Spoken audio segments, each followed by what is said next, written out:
Felicidades, acabas de despertar en el año 1800, nombrado capitán de una fragata de la Marina Real Británica, durante el apogeo de las guerras napoleónicas. La buena noticia es que has alcanzado uno de los puestos más prestigiosos disponibles para un caballero de esta época. La mala noticia es que puede que no sobrevivas a tu primer día. El suave balanceo bajo tu cuerpo no es la comodidad de tu dormitorio moderno, es el movimiento constante de los tablones de madera mientras tu barco surca las olas del Atlántico. Tu camarote en la popa del barco es el alojamiento más espacioso a bordo, pero eso no es decir mucho. El espacio apenas es lo suficientemente grande para una cama pequeña, un escritorio atornillado al suelo y algunos baúles con tus pertenencias. Una linterna se balancea suavemente en un gancho del techo, proyectando sombras danzantes sobre tus cartas náuticas y cuadernos de bitácora. Te incorporas, tu cabeza casi roza las vigas bajas del techo, a diferencia de los estrechos camarotes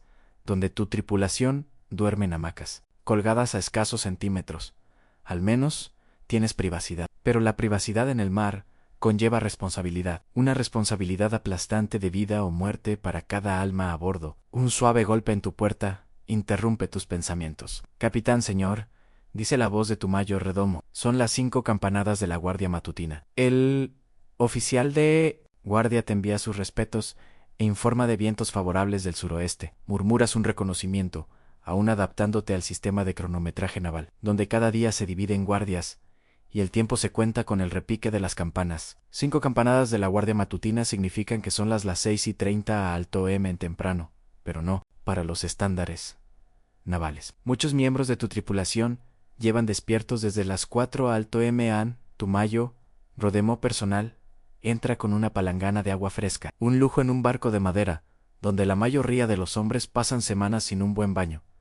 El agua está ligeramente tibia. Otro privilegio de rango en calentar la palangana de metal cerca de la estufa de la cocina. Mientras se lava la cara, es consciente de que este pequeño consuelo marca la diferencia entre usted y sus hombres. Su uniforme está planchado, señor, dice su mayor redomo, mientras le extiende la elaborada casaca azul con charreteras y botones dorados que lo identifica como capitán de navío en la armada de su majestad en él. Uniforme ni siquiera existía hasta 1748, pero ahora es motivo de enorme orgullo y un gasto considerable de su bolsillo. Todo en el uniforme, desde los pantalones blancos hasta el bicornio, está diseñado para diferenciarlo, para hacerlo reconocible como la personificación de la autoridad naval. Se viste con cuidado, sabiendo que la apariencia es parte del desempeño del mando. Su tripulación debe ver en usted algo más que un hombre. Debe ser la viva representación de la disciplina, la confianza y el control. Cualquier signo de debilidad o incertidumbre podría socavar la delicada estructura de autoridad que mantiene a casi 300 hombres trabajando juntos en este mundo de madera. El desayuno está listo en su camarote, señor, le informa su mayor redomo. Los cocineros se encargaron de preparar huevos frescos esta mañana en otro lujo, mientras sus hombres rompen el ayuno con burgo, unas gachas de avena hervidas en agua, o galletas de barco, ablandadas con café hecho con pan tostado. Usted cena huevos de la pequeña reserva de pollos del barco, criados en cobertizos en cubierta. Su mesa está servida con platos de porcelana y cubiertos de plata que usted mismo ha traído a bordo. El contraste entre su cena y las toscas trincheras de madera de la tripulación es abismal. Mientras come, su primer inquilino de la izquierda se une a usted para hablar de los asuntos del día. A diferencia de los marineros comunes que reciben su paga durante meses o años, en Errars, usted y sus oficiales son caballeros con recursos, o al menos lo parecen. Muchos inquilinos de la izquierda sirven con la mitad del sueldo cuando no están empleados activamente, luchando por mantener el nivel de vida que exige su puesto. Deberíamos llegar a la estación de bloqueo al mediodía si el viento se mantiene, señor, le informa su primer inquilino de la izquierda. El sobrecargo informa que estaban bien abastecidos para 3 meses en el mar. Aunque el agua en los barriles de proa ya está empezando a cambiar en agua, han uno de sus recursos más preciados y una de sus preocupaciones constantes. Almacenado en barriles de madera, se estanca rápidamente y se vuelve fétido. En cuestión de semanas, su tripulación estará bebiendo agua verde por las algas y repleta de diminutas criaturas visibles a simple vista. Es una de las razones por las que la ración diaria de ron es tan importante. Mezclado con agua como grog, hace que el líquido fétido sea algo agradable. Muy bien, señor Harrison, responde, adoptando el tono formal que se espera de un capitán al dirigirse a sus oficiales. Estaré en cubierta enseguida. Al salir de su camarote a la claridad de la mañana, siente el peso inmediato de todas las miradas dirigidas hacia usted. La Alcázar, su dominio, se queda en silencio momentáneamente mientras el oficial de guardia grita: «Capitán a cubierta», responde a los saludos con un gesto de la cabeza, procurando mantener el equilibrio perfecto entre confianza y seriedad. Si es demasiado amable, la disciplina se resiente. Si es demasiado severo, la moral se desploma. El delicado arte del mando es su primer y más importante deber. La buena noticia es que su barco es una potente fragata de 38 cañones, elegante y rápida en comparación con los pesados navíos de línea. La mala noticia es que usted es responsable de cada centímetro de él, desde el estado de sus velas hasta la limpieza de su visera. Y a diferencia de los comandantes militares modernos, usted financió gran parte de su equipamiento de su propio bolsillo. Todos a sus puestos para zarpar. Gritan los barcos al dar la orden de abrirse paso. El caos organizado que sigue es un testimonio de la rígida jerarquía y el entrenamiento de la tripulación. Los hombres trepan con soltura por las cuerdas de rata, las escalas de cuerda que conducen a las vergas, muy por encima de la cubierta. Otros tiran de cabos más gruesos que la muñeca de un hombre, con los músculos tensos, mientras la lona se despliega contra el cielo azul. Observas todo con ojo crítico. Un capitán que no comprende todos los aspectos del funcionamiento de su barco es un lastre. Necesitas saber cuando los gabarros son descuidados al enfurtir las velas reales, cuando los artilleros tardan demasiado en agotar sus cañones, cuando el timonel permite que el barco se desvíe unos grados del rumbo, y mientras tanto calculas cuánta agua consume el barco a diario, cuánto durará la carne salada antes de que esté demasiado rancia, incluso para los estómagos endurecidos de tu tripulación, cuál es la tasa de enfermedades entre tus hombres, y cómo afectará eso a tu capacidad de combate. Si te encuentras con un buque enemigo, el barco se escorará ligeramente mientras el viento infla sus velas, ganando velocidad. La sensación siempre te conmueve, la pura euforia de aprovechar el poder de la naturaleza mediante el ingenio humano y el esfuerzo coordinado, pero no puedes permitirte distraerte con el romanticismo de la navegación. Hay un mercante español en el horizonte, y tu deber es claro. Como capitán de la Armada de Su Majestad, durante la guerra con Francia y España, se espera que captures buques enemigos. No es solo un servicio patriótico, es como se hace fortuna. A los cuarteles, ordenas, y el tamborilero, con su rítmico tañido, envía a los hombres a toda prisa a sus puestos de batalla. Las dotaciones de los artilleros se reúnen junto a sus armas. Los monos de pólvora, a menudo niños de tan solo 10 años, se preparan para disparar cartuchos del polvorín, y los tiradores de primera de la marina ascienden a sus posiciones en las cimas de combate. La buena noticia es que el dinero de los premios de los barcos capturados puede hacerte rico, más allá de tus sueños. La mala noticia es que debes arriesgar tu barco, tus hombres y tu vida para reclamarlo. A medida que tu barco se acerca a los mercantes, te enfrentas a tu primera prueba de mando. El navío español no arria sus banderas. En cambio, se abren troneras a lo largo de su costado. No es un mercante en absoluto, sino una fragata, camuflada, con más cañones que tu propio navío. Diriges a estribor, gritas, dándote cuenta de que has caído en una trampa. Prepara la batería de a bordo. El barco se recupera drásticamente mientras el timonel gira el timón, cambiando de rumbo para apuntar con tus propios cañones. Los hombres se agarran a todo lo que pueden para mantenerse erguidos. Mientras la cubierta se inclina bajo sus pies, en el caos controlado que sigue, debes proyectar absoluta calma y confianza, incluso mientras tu mente calcula a toda velocidad el viento, la distancia y la potencia de fuego. Llevas menos de un día en el mar y ya estás luchando por tu vida. Esta es la realidad del mando en la era de la vela. Vigilancia constante, decisiones instantáneas y el peso de cientos de vidas que dependen de tu juicio. Mantente alerta, gritas, esperando el momento perfecto en que tus armas surtan el mayor efecto. El momento oportuno es crucial. Dispara demasiado pronto y tus disparos se quedarán cortos o impactarán con mínima fuerza. Espera demasiado y le das al enemigo la ventaja de la primera andanada. Y esta es solo la primera de las innumerables decisiones que tomarás hoy. Decisiones sobre navegación, disciplina y la asignación de recursos limitados. Arbitrarás disputas entre tus oficiales, inspeccionarás el barco para garantizar la limpieza y el orden, revisarás las cuentas de la bolsa y planificarás tu rumbo en aguas patrulladas por el enemigo. Un capitán de la Marina Real Británica no es solo un marinero, es comandante, administrador, juez, navegante, estratega y diplomático, todo en uno. La buena noticia es que el éxito en este rol trae gloria, riqueza y ascensos. La mala noticia es que el fracaso trae desgracia, juicio o muerte. Mientras tus artilleros están listos, los rostros se tensan, anticipando tu orden. Sientes todo el peso de la autoridad sobre tus hombros. Este momento, con vidas en juego, es lo que separa a quienes pueden mandar de quienes no. Respiras hondo, calmas la voz y te preparas para dar la orden que desatará el infierno. Pero la verdad es que no habrías llegado tan lejos, mucho antes de llegar al camarote del capitán.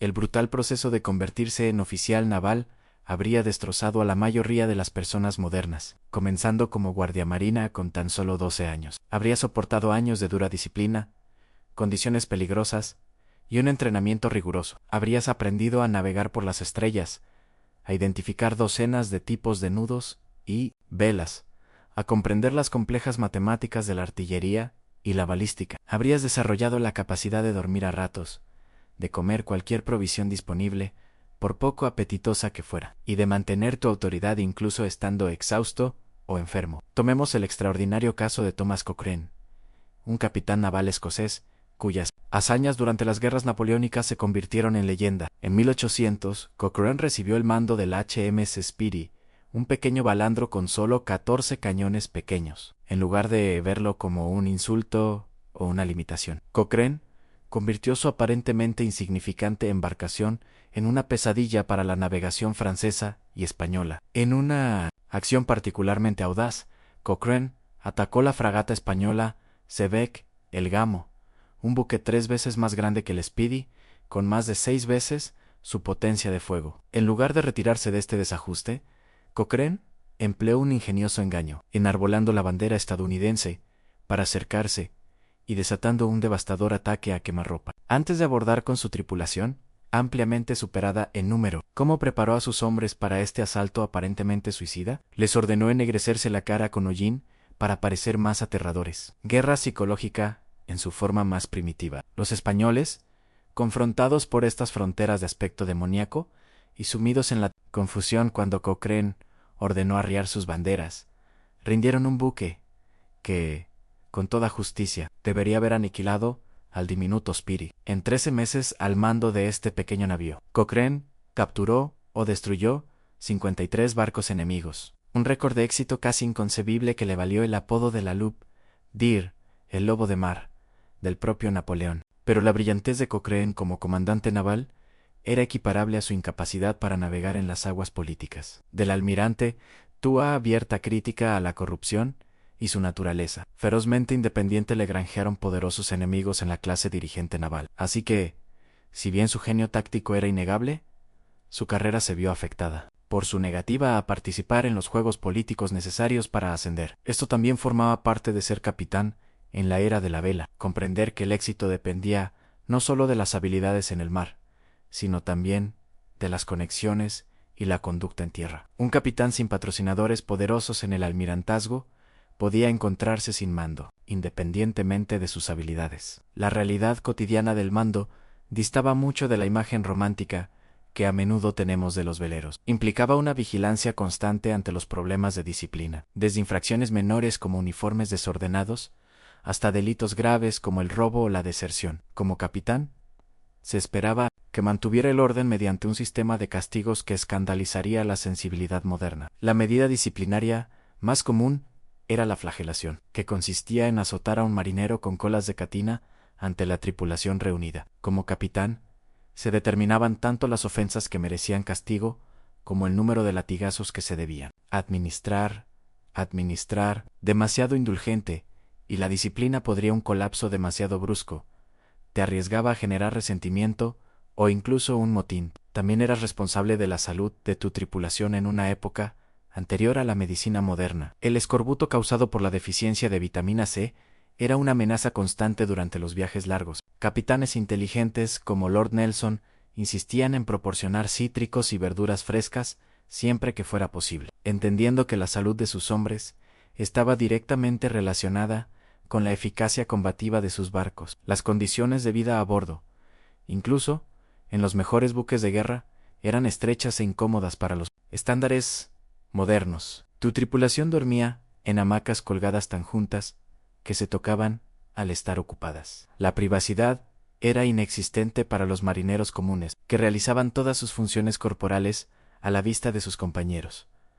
La comida era monótona y a menudo poco apetitosa. Carne salada tan dura que debía remojarse durante la noche antes de cocinarla. Galletas de barco infestadas de gorgojos, guisantes, avena y queso. Todo ello regado con cerveza o agua con ron.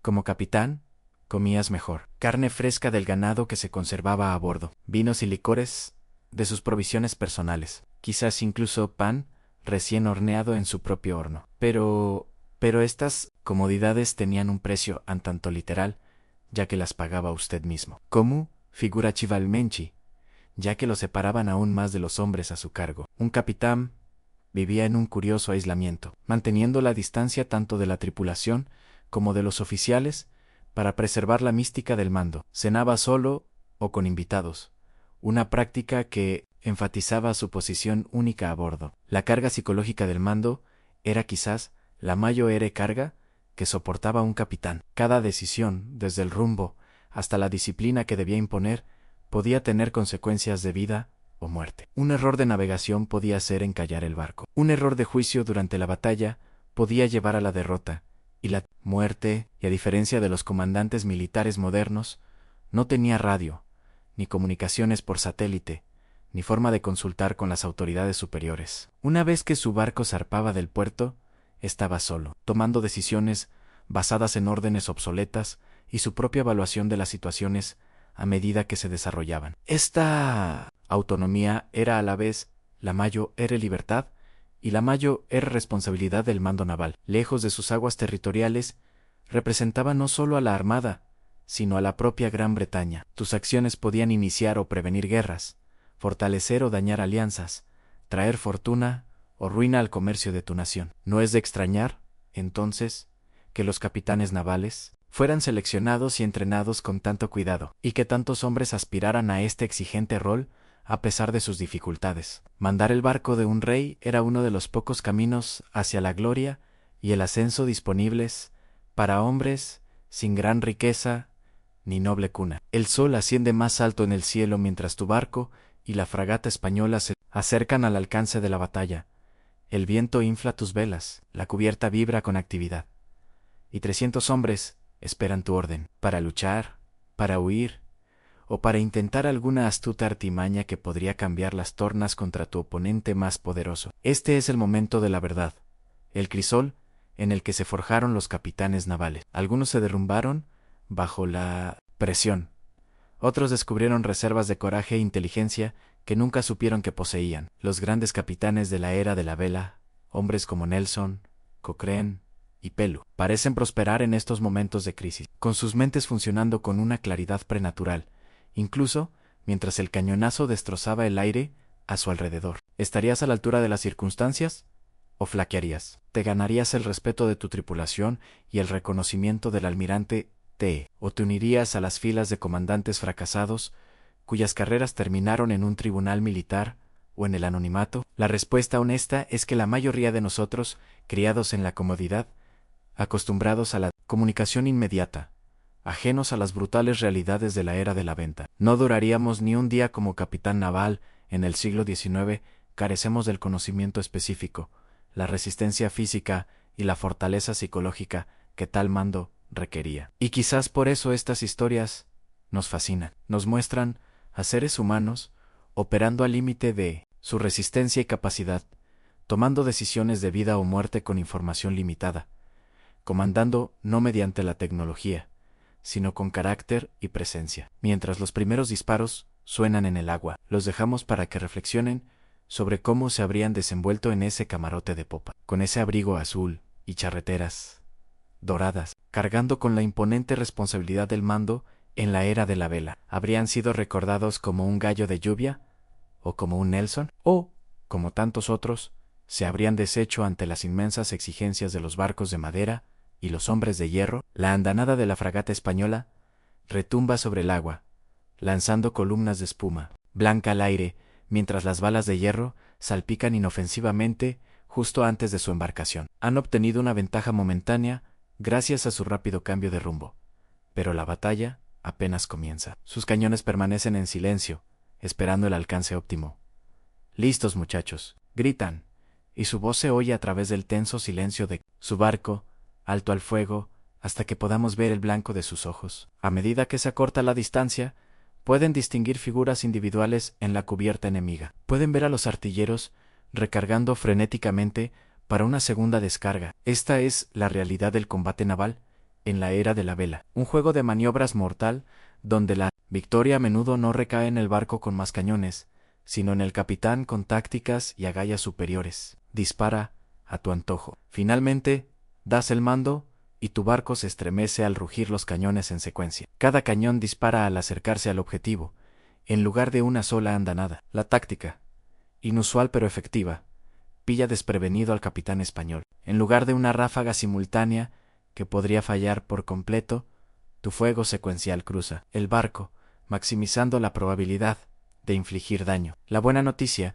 es que tu primera descarga ha dado en el blanco, destrozando el aparejo enemigo y esparciendo astillas por la cubierta. La mala noticia es que han virado la proa y se preparan para destrozar tu barco. De proa a popa, potencialmente el ataque más devastador de la guerra naval. Esta peligrosa danza de navíos de madera, cada uno buscando la ventaja mediante la posición y el tiempo, definió las batallas navales de la época. La victoria dependía no solo de la potencia de fuego, sino también de la capacidad del capitán para superar en astucia y maniobrabilidad a su oponente, exactamente la clase de brillantez que hizo legendario a Thomas Cochrane. Cuando Cochrane comandó el pequeño HMS Speedy contra el mucho más grande el Gamo, empleó todos los trucos de la costura y la psicología. Tras acercarse lo suficiente para anular la ventaja del barco español en alcance de artillería, posicionó su buque tan cerca del barco Mayo Ere que los cañones españoles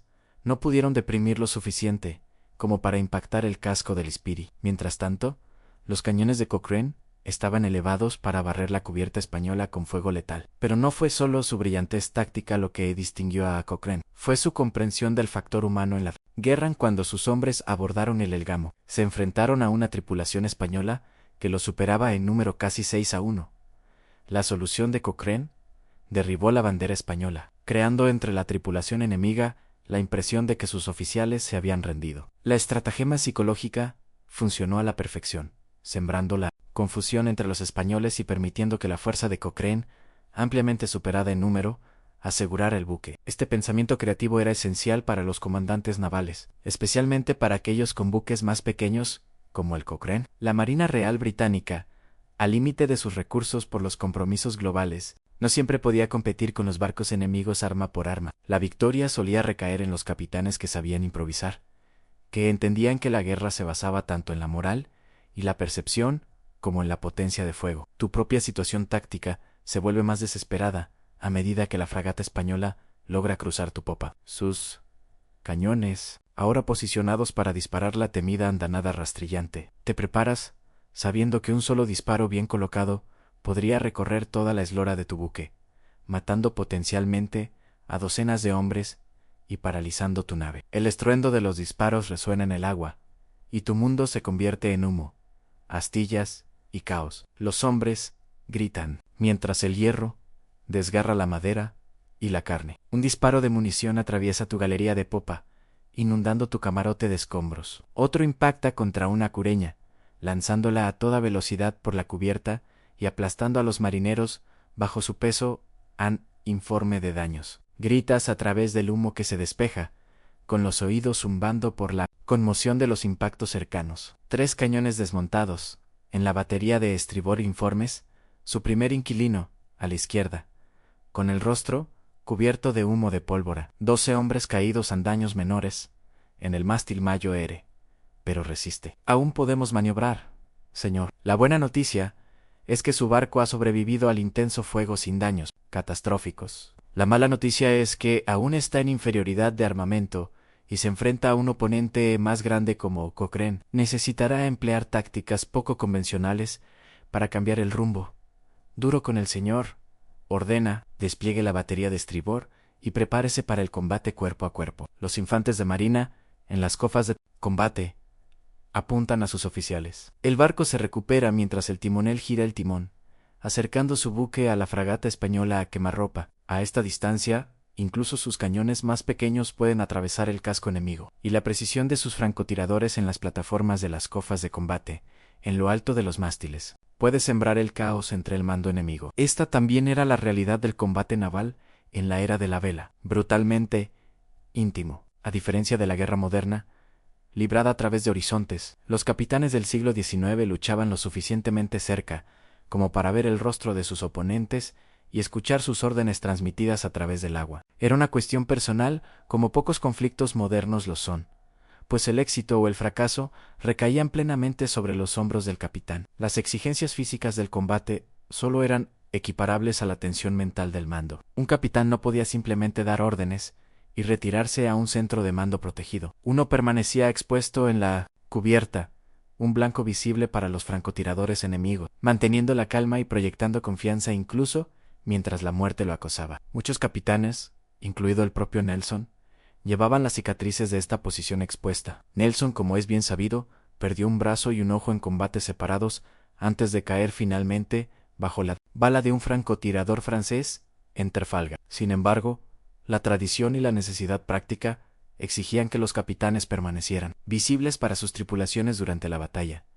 Su sola presencia era un factor de concentración para la moral. Sus marines comienzan a eliminar a oficiales españoles. El estallido de los mosquetes contrasta con el estruendo más profundo del cañón. Sus artilleros trabajan con una eficiencia demostrada. Cada hombre conoce su papel en la compleja coreografía de cargar y disparar. Se necesitan más de 8 hombres para operar un solo cañón con eficacia. Algunos para remolcar el enorme cañón a posición de disparo tras el retroceso, otros para cambiar el cañón y evitar una ignición prematura, y otros para cargar la pólvora y los perdigones. El ritmo es agotador. Una dotación de artilleros bien entrenada podía disparar 3 rondas en 5 minutos, una eternidad frente a una andanada enemiga. El desgaste físico es enorme, con hombres forcejeando contra cuerdas y aparejos, respirando humo acre, trabajando en temperaturas que suben a medida que la acción continúa. Empapados en sudor y manchados de pólvora, mantienen el ritmo. Cargan, corren, disparan,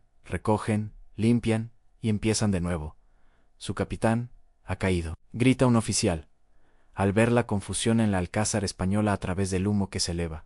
Están perdiendo la cohesión. Este era a menudo el punto de inflexión en la era de las batallas de vela, no la destrucción de un barco, sino la desintegración de su estructura de mando. Sin un liderazgo claro, incluso el buque más poderoso podía volverse vulnerable, como en una partida de ajedrez, donde tomar el rey termina la partida. Los capitanes navales solían atacar a sus homólogos, sabiendo que destituir al comandante enemigo podría desmoralizar a toda la tripulación. La fragata española comienza a desviarse. Sus maniobras se vuelven erráticas a medida que su cadena de mando se fragmenta. Aprovechas la oportunidad, colocando tu barco sobre su proa para tu propio fuego rastrillador. La devastadora andanada atraviesa la longitud del navío español, derribándolo y silenciando varios cañones. Prepárense para abordar, ordenas, y tu tripulación saca pistolas, sables y hachas de abordaje. Las herramientas del combate naval, cuerpo a cuerpo. Los garfios vuelan a través de la estrecha distancia entre los buques, uniéndolos mientras los hombres se preparan para saltar de una cubierta a otra. El abordaje, que sigue, es caótico, brutal e intensamente personal. Esta no es la guerra clínica de pulsar botones y explosiones a distancia. Son hombres enfrentándose con armas blancas y armas de fuego primitivas, luchando cuerpo a cuerpo en cubiertas ensangrentadas. El sonido es una cacofonía infernal de gritos, choques de acero y disparos esporádicos de pistola. Lideras desde el frente, como se espera de un capitán en este era. Tu espada relumbra mientras diriges tus fronteras hacia posiciones clave en el buque enemigo. La responsabilidad pesa sobre ti a cada paso, no solo por la victoria, sino por la vida de tus hombres que te siguen en esta vorágine. En cuestión de minutos, la tripulación española comienza a flaquear. Su resistencia se desmorona sin un liderazgo coordinado. Su primer inquilino, ahora al mando, tras la caída del capitán, finalmente arria la bandera. La señal naval de rendición han, el barco es tuyo. Un premio que será llevado de regreso a un puerto británico y convertido a libras esterlinas para ti y tu tripulación. Esto también formaba parte de la realidad de un capitán naval, el sistema de premios que transformó la guerra en una fuente potencial de riqueza bajo las reglas de la época. Los buques enemigos capturados pasaban a ser propiedad de sus captores, y las ganancias de su venta se dividían según el rango. Un capitán podía recibir una parte sustancial, hasta una cuarta parte, o incluso la mitad del valor del premio,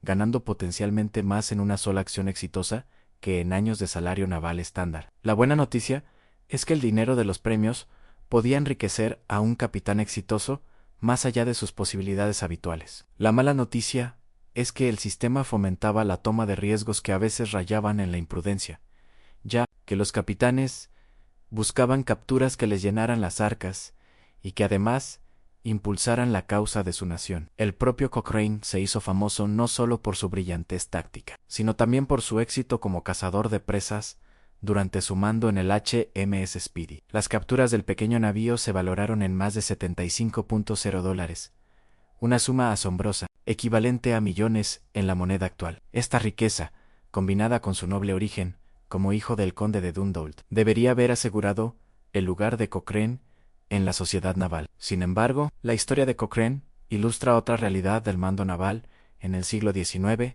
la importancia de la política y el clientelismo. A pesar de sus éxitos en el campo de batalla, Cochrane se ganó poderosos enemigos por sus abiertas críticas a la corrupción en la marina y su renuencia a participar en los juegos políticos del almirante. Sus tácticas revolucionarias y su vena independiente, aunque eficaz en combate, lo marcaron como un subordinado difícil. Esta tensión entre el mérito y la conexión definió muchas carreras, los que estaban lamentablemente mal preparados. Con la fragata española asegurada, tu atención se centra en los asuntos prácticos que siguen a la victoria. Las tripulaciones de la presa deben reunirse para llevar el buque capturado a puerto. Los prisioneros deben ser asegurados y tratados según las sorprendentemente civilizadas reglas de la guerra naval. Los daños a tu propio barco deben evaluarse y repararse lo mejor posible en el mar. Y hay que tener en cuenta el coste humano. Estás muerto para ser cosido a hamacas y esperar con perdigones para tu entierro en el mar. Estás herido para ser atendido en la estrecha y primitiva enfermería del barco. Como capitán, debes escribir cartas a las familias de los fallecidos, un deber que pesa quizás más que cualquier otro aspecto del mando. El cirujano del barco trabaja bajo cubierta, sus instrumentos, rudimentarios para los estándares modernos. Úlceras óseas, sondas, forceps, todo empleado, sin más anestesia que ron o brandy. Las amputaciones son comunes, realizadas con rapidez para evitar la muerte por infección, con las extremidades amputadas arrojadas sin contemplaciones al mar por las troneras abiertas. Incluso, en la Victoria, un capitán se enfrenta a decisiones difíciles. El barco de la presa requiere una tripulación para navegar hasta puerto, lo que significa que debe dividir su propia fuerza de trabajo. Demasiados hombres transferidos a la presa dejan a su buque con poco personal. Muy pocos arriesgan perder la valiosa captura para recuperar todos los elementos. También está la cuestión de los prisioneros. Los oficiales tradicionalmente daban su palabra de honor de no escapar. Los marineros comunes pueden encontrar en cualquier lugar seguro que encuentren. Los artículos de guerra y las tradiciones del combate naval dictan un trato humano, pero los aspectos prácticos a menudo intervienen al tratar con docenas o incluso cientos de cautivos en barcos ya abarrotados con sus propias tripulaciones. Hemos tomado 23 prisioneros, señor, informa su primer inquilino, incluyendo a 2 oficiales. El cirujano español atiende a sus heridos junto con los nuestros. Esta cooperación entre personal médico enemigo era un aspecto civilizado de la guerra naval. Los cirujanos trataban a los heridos sin importar su nacionalidad y, en general, ambos bandos los consideraban no combatientes. Muy bien, responde, que nuestro carpintero evalúe la capacidad de la presa para navegar. ¿Sí? ¿Puede? Navegar hasta Gibraltar.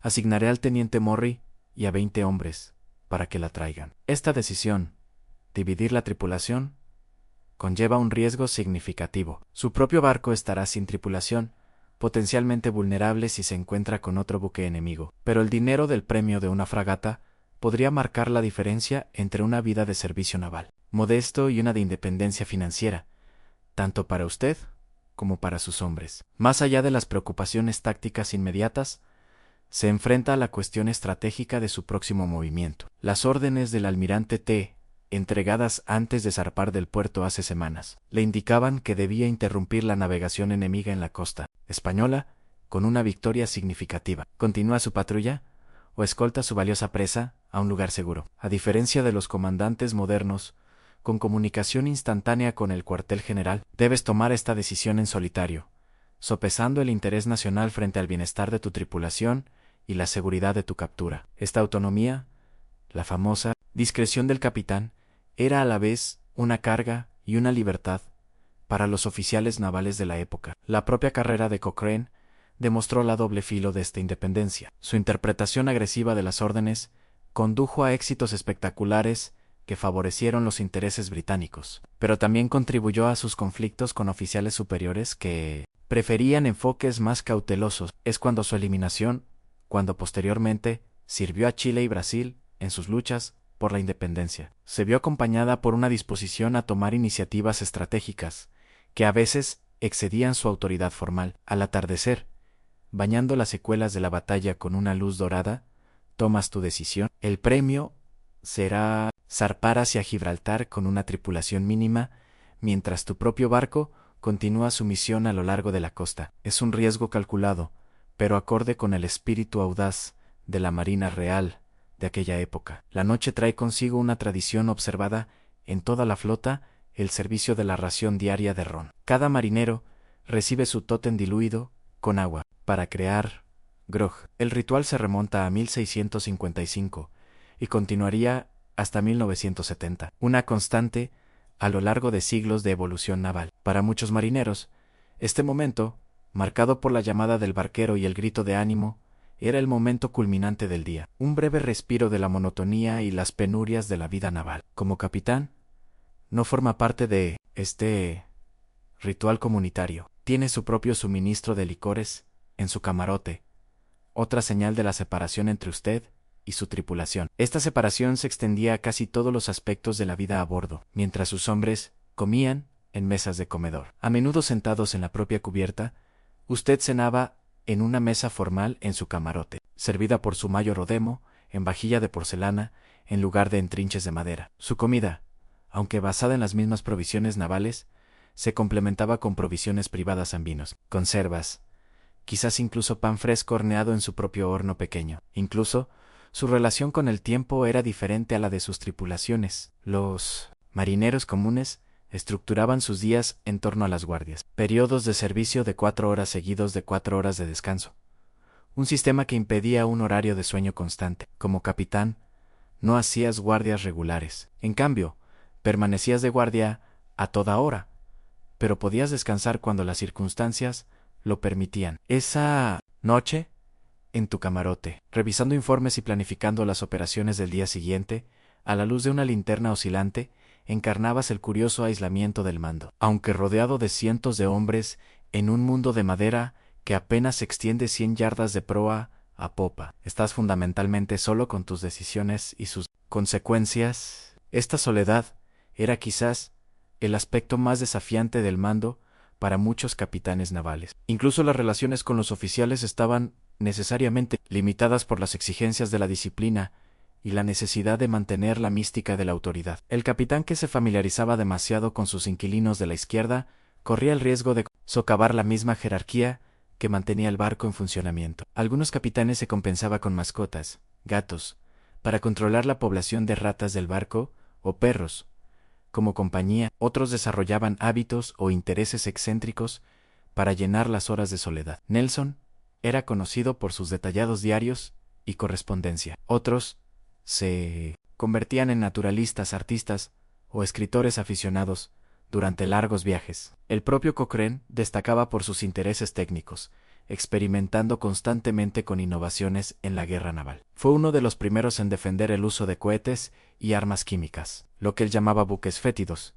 y más tarde en su vida ayudaría a hacer pionero en la propulsión a vapor. Este espíritu inventivo, sumado a su creatividad táctica, lo convirtió tanto en un comandante eficaz como en un subordinado difícil, en una armada que a menudo se resistía al cambio. Mientras te preparas para dormir en tu estrecho catre, el barco se mece suavemente bajo ti. Los sonidos de la guardia nocturna se mueven silenciosamente por encima.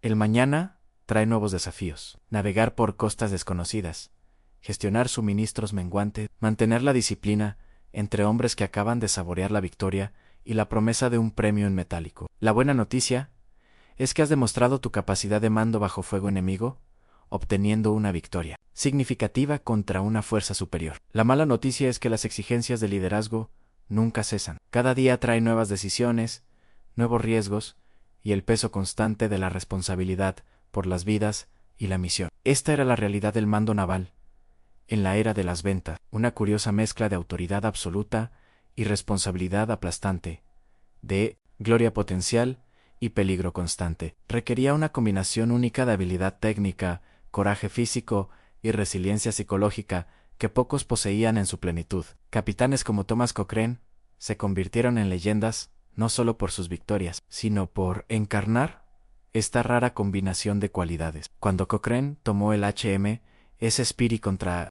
el Gamo, un buque con más de 6 veces su potencia de fuego, demostró no solo coraje, sino la audacia calculada que definió a los grandes comandantes de la época. La victoria casi no se produjo. Cuando el Speedy se topó por primera vez con el Gamo, Cochrane reconoció el peligro de inmediato. En lugar de enfrascarse en una batalla convencional, sin esperanza, empleó un ingenioso engaño. Izando una bandera estadounidense, se acercó como si fuera un buque neutral, ganando tiempo hasta estar lo suficientemente cerca para atacar con eficacia. Cuando comenzó la inevitable batalla, Cochrane situó su diminuta embarcación en el punto ciego del buque Mayo Ere, demasiado cerca para que los cañones españoles deprimieran lo suficiente como para impactar el casco del Speedy. Esto no fue solo ingenio, sino una demostración de dominio absoluto de las tácticas navales y de las capacidades físicas de los buques de guerra de madera. El abordaje posterior demostró la comprensión de Cochrane de la psicología en la guerra, con sus hombres superados en número en más de 5-1. Les hizo ennegrecerse la cara con pólvora para parecer más aterradores, una forma temprana de guerra psicológica. Luego, en medio del caótico combate cuerpo a cuerpo, ordenó arriar la bandera española, creando confusión entre los defensores sobre si sus oficiales se habían rendido. Estas tácticas innovadoras, poco convencionales y brillantemente ejecutadas, ejemplificaron lo que hizo legendarios a ciertos capitanes, mientras que otros permanecieron simplemente competentes. La disposición de Cochrane a descartar las convenciones cuando era necesario, a improvisar soluciones a problemas aparentemente imposibles, lo distinguió incluso en una época de excepcional liderazgo naval. Sin embargo,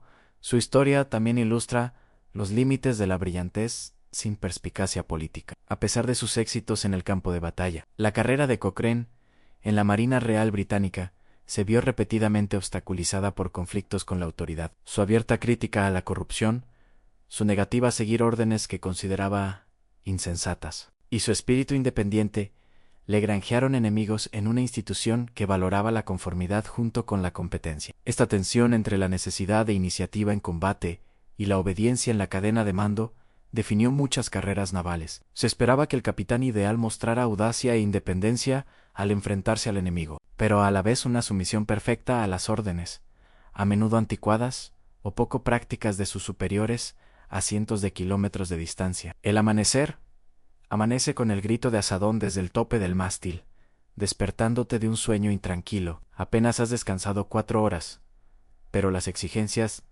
del mando, no prestes mucha atención a tu comodidad personal. En cuestión de minutos, estás en cubierta. El catalejo apunta al horizonte, donde una mancha blanca indica otra embarcación. ¿Qué opinas de ella, señor Faraón?, le preguntas al oficial de guardia. Parece un bergantín, señor, español por el corte de su foque, que navega cerca del viento. Otro posible premio, pero también otra decisión. Tu barco ya está bajo tripulación tras destacar una para navegar la captura de ayer hacia Gibraltar. Enfrentarte a este nuevo buque significa agotar aún más tus recursos, lo que podría comprometer tu capacidad para manejar tu fragata con eficacia. Este era el cálculo constante del mando en la era de las ventas SAN. Sopesar la oportunidad frente a la capacidad, sopesar la misión frente a las limitaciones prácticas de hombres y material. Incluso los capitanes más agresivos tenían que reconocer cuando sus barcos y tripulaciones habían llegado a sus límites.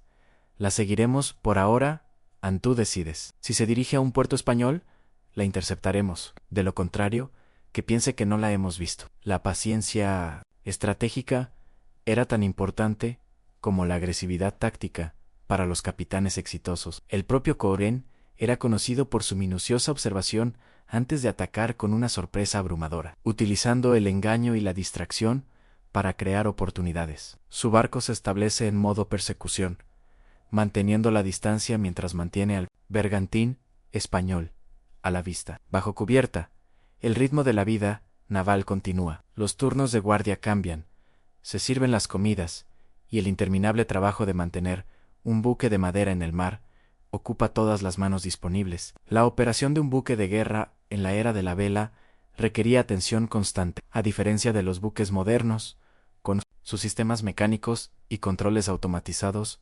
Todo a bordo de su barco depende de la fuerza y la habilidad humanas. Las velas deben ajustarse constantemente para adaptarse a los vientos cambiantes. El casco requiere inspección regular para detectar fugas y daños. La jarcia se estira y roza, necesitando ajustes y reparaciones continuos. Capitán, señor, su jefe de vela se acerca, quitándose el sombrero respetuosamente. Con su permiso, me gustaría ejercitar a los hombres en las bombas esta mañana. Esta simple petición pone de manifiesto otra preocupación constante. Para mantener el barco seco, todas las embarcaciones de madera presentan cierta fuga, ya que los huecos entre los tablones se abren ligeramente al navegar en mar gruesa. Las bombas de achique, operadas por equipos de hombres que trabajan por turnos, son lo único que se interpone entre su mando y un hundimiento lento e inexorable.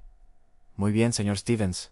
Continúe. Mientras se aleja para organizar a las tripulaciones de las bombas, usted centra su atención en otro aspecto vital, de la navegación de mando. Sin GPS, radar ni siquiera cartas náuticas fiables, trazar un rumbo en aguas a menudo hostiles exigía una habilidad extraordinaria y una atención constante. Sus herramientas principales son la brújula, el sextant, el cronómetro y el cabo de plomo. Con estos sencillos instrumentos, complementados con la experiencia y la estima, debe determinar su posición y trazar un rumbo que evite peligros mientras intercepta su objetivo. El margen de error es escaso. Un error de cálculo de tan solo unos grados, al establecer el rumbo, podría significar perder un punto de encuentro o encallar en una zona inexplorada. La pérdida del HMS Association y otros 3 barcos de la flota del almirante Shovel en 1707, con más de 1.400 hombres ahogados por errores de navegación. Es un sombrío recordatorio de lo que puede ocurrir cuando se calcula mal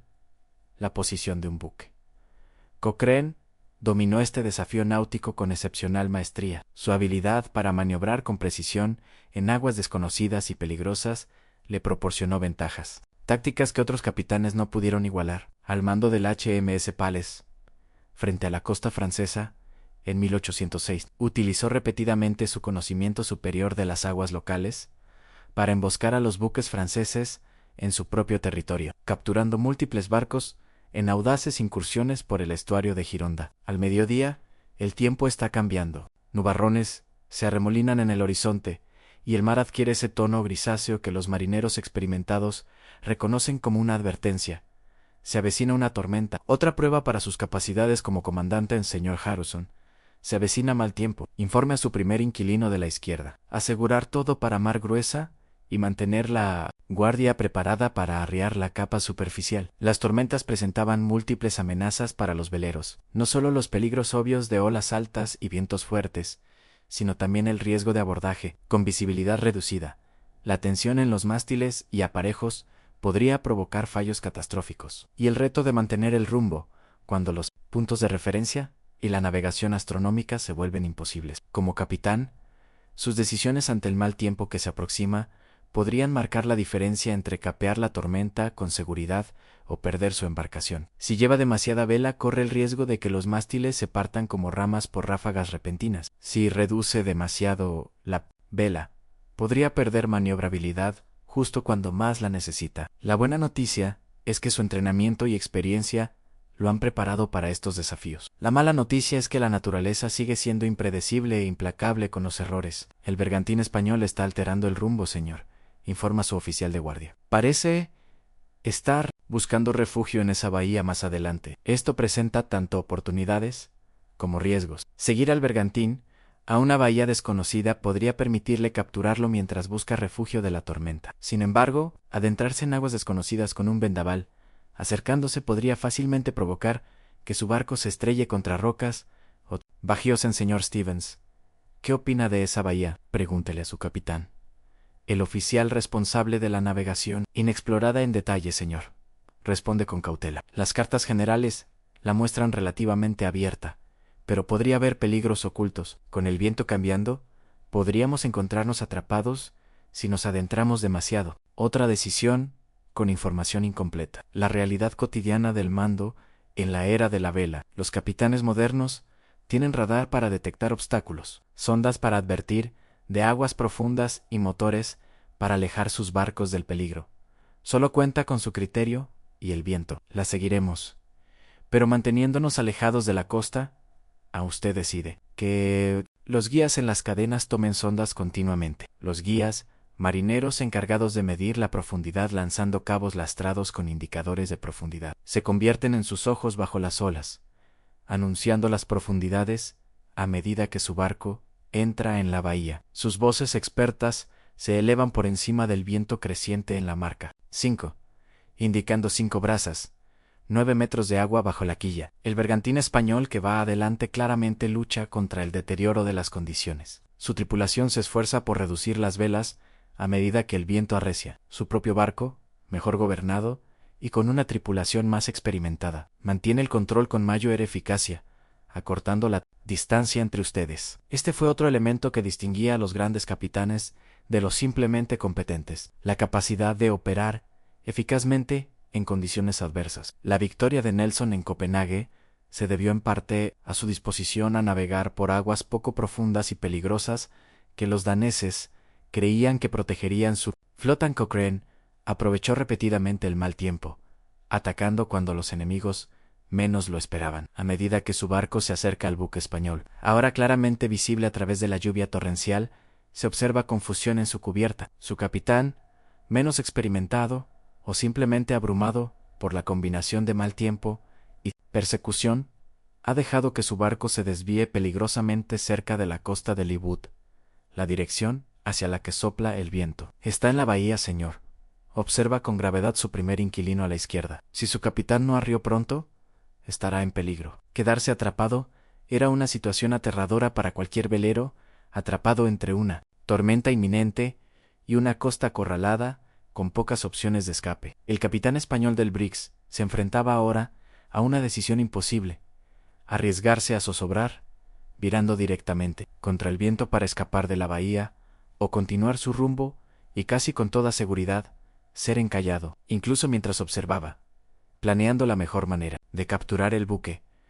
La dimensión moral del mando se entrometía. Estos eran enemigos, según las declaraciones de reyes y parlamentos, pero también compañeros marineros que se enfrentaban a una destrucción inminente.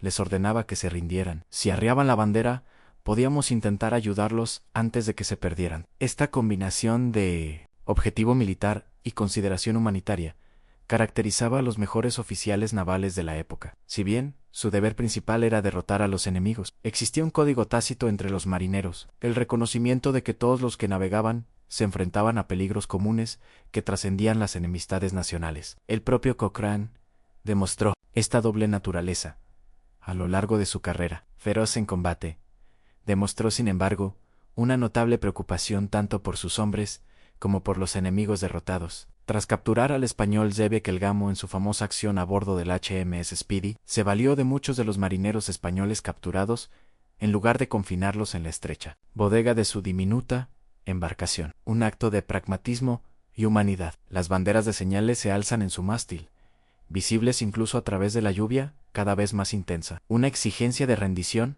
que también es una oferta de salvación. Durante tensos minutos no hay respuesta del bergantín español. Luego, mientras se recupera dramáticamente ante una fuerte ráfaga, arrian sus banderas. La han alcanzado, confirma su guardiamarina de señales. Llévenos a Barlovento, ordena. Intentaremos desembarcar a su tripulación antes de que encalle. Esta operación de rescate en condiciones cada vez más deterioradas supone otra prueba de habilidad y mando. Acercar su fragata lo suficiente al bergantín para transferir personal sin colisionar ni encallar requiere un manejo preciso del barco y nervios de acero. La operación que sigue es un testimonio de la habilidad y disciplina de su tripulación. Las embarcaciones pequeñas son extremadamente peligrosas en tales condiciones, así que debe llevar los barcos casi a tocarse, lo suficientemente cerca, como para que los hombres salten por el hueco, pero no tanto como para que se dañen mutuamente con la marea creciente. Prepárense para recibir a los supervivientes, grita mientras su barco se acerca con cuidado al bergantín que se bambolea.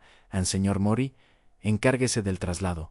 Prioridad para los heridos. Los marineros españoles comienzan a dar el peligroso salto a través del mar abierto hacia su cubierta. El miedo a ahogarse temporalmente supera cualquier temor a convertirse en prisioneros.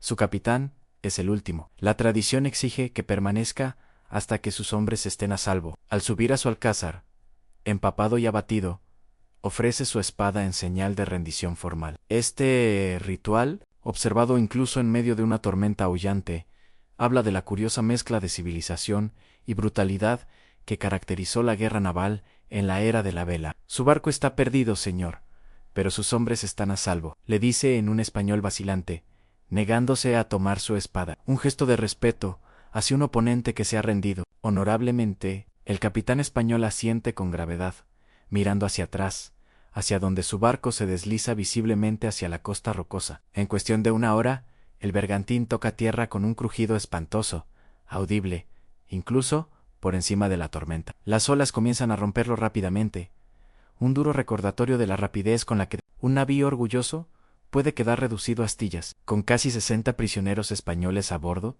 su barco se enfrenta a nuevos desafíos. El espacio a bordo ya era críticamente limitado, con las tripulaciones apiñadas en cada rincón disponible. La adición de prisioneros agota los recursos al máximo. Tendremos que darles raciones escasas, señor, aconseja su sobrecargo. Nuestras provisiones se calcularon para nuestra propia dotación, no para 60 bocas adicionales. La comida y el agua eran preocupaciones constantes para los comandantes navales, especialmente lejos de puertos amigos. Su barco lleva provisiones suficientes para meses en el mar, pero solo si se gestiona con cuidado. La ración naval era sustancial para los estándares de la época, aproximadamente 5.0 calorías diarias por hombre, pero consistía principalmente en carne salada, galleta de barco, guisanchis, secus, avena y queso. El bien más preciado era el agua dulce, almacenada en barriles de madera, que gradualmente dejaban que su contenido se estancara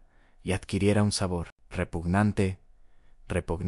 La ración típica de un marinero era de 1 galón diario para todos los fines en beber, cocinar y el mínimo aseo que permitía la vida naval. Reduzcan las raciones de nuestros hombres en un 16%, deciden. Los prisioneros recibirán 2/3 de la ración estándar.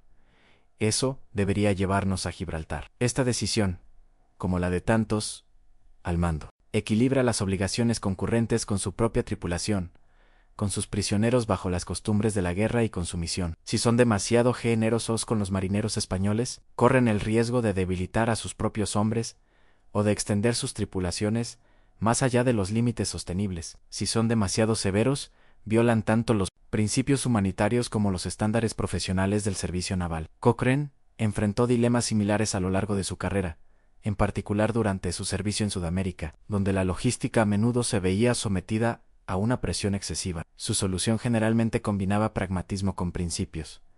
Trato firme, pero justo a los prisioneros, manteniendo la disciplina sin una dureza innecesaria. La tormenta continúa durante la noche, poniendo a prueba tanto al barco como a la tripulación. Permanece encubierta durante horas, moviéndose entre puestos, ofreciendo ánimos cuando es necesario y correcciones cuando es necesario. Esta presencia visible es esencial para el liderazgo en tiempos de crisis. El capitán, que se retira a su camarote en caso de peligro, pierde rápidamente la confianza de sus hombres. Por la mañana, el tiempo ha mejorado, aunque la mar gruesa aún dificulta el desplazamiento dentro del barco. No ha dormido, alimentándose con tazas de café ocasionales que le trae su mayo Domo. Esta resistencia física era otro requisito del mando, la capacidad de funcionar eficazmente a pesar del agotamiento, la incomodidad y el estrés.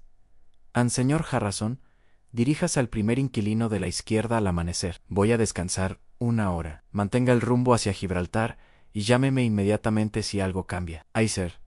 Responde, comprendiendo tanto la orden explícita como la confianza implícita que representa esta delegación, que sabía cuándo descansar y recuperarse mientras dejaba la autoridad temporal en manos de sus subordinados. Era otra habilidad que diferenciaba a los capitanes eficaces de quienes se agotaban por una dedicación injustificada. En su camarote, se desploma completamente vestido sobre su catre. Su mente sigue procesando información incluso mientras su cuerpo exige descanso.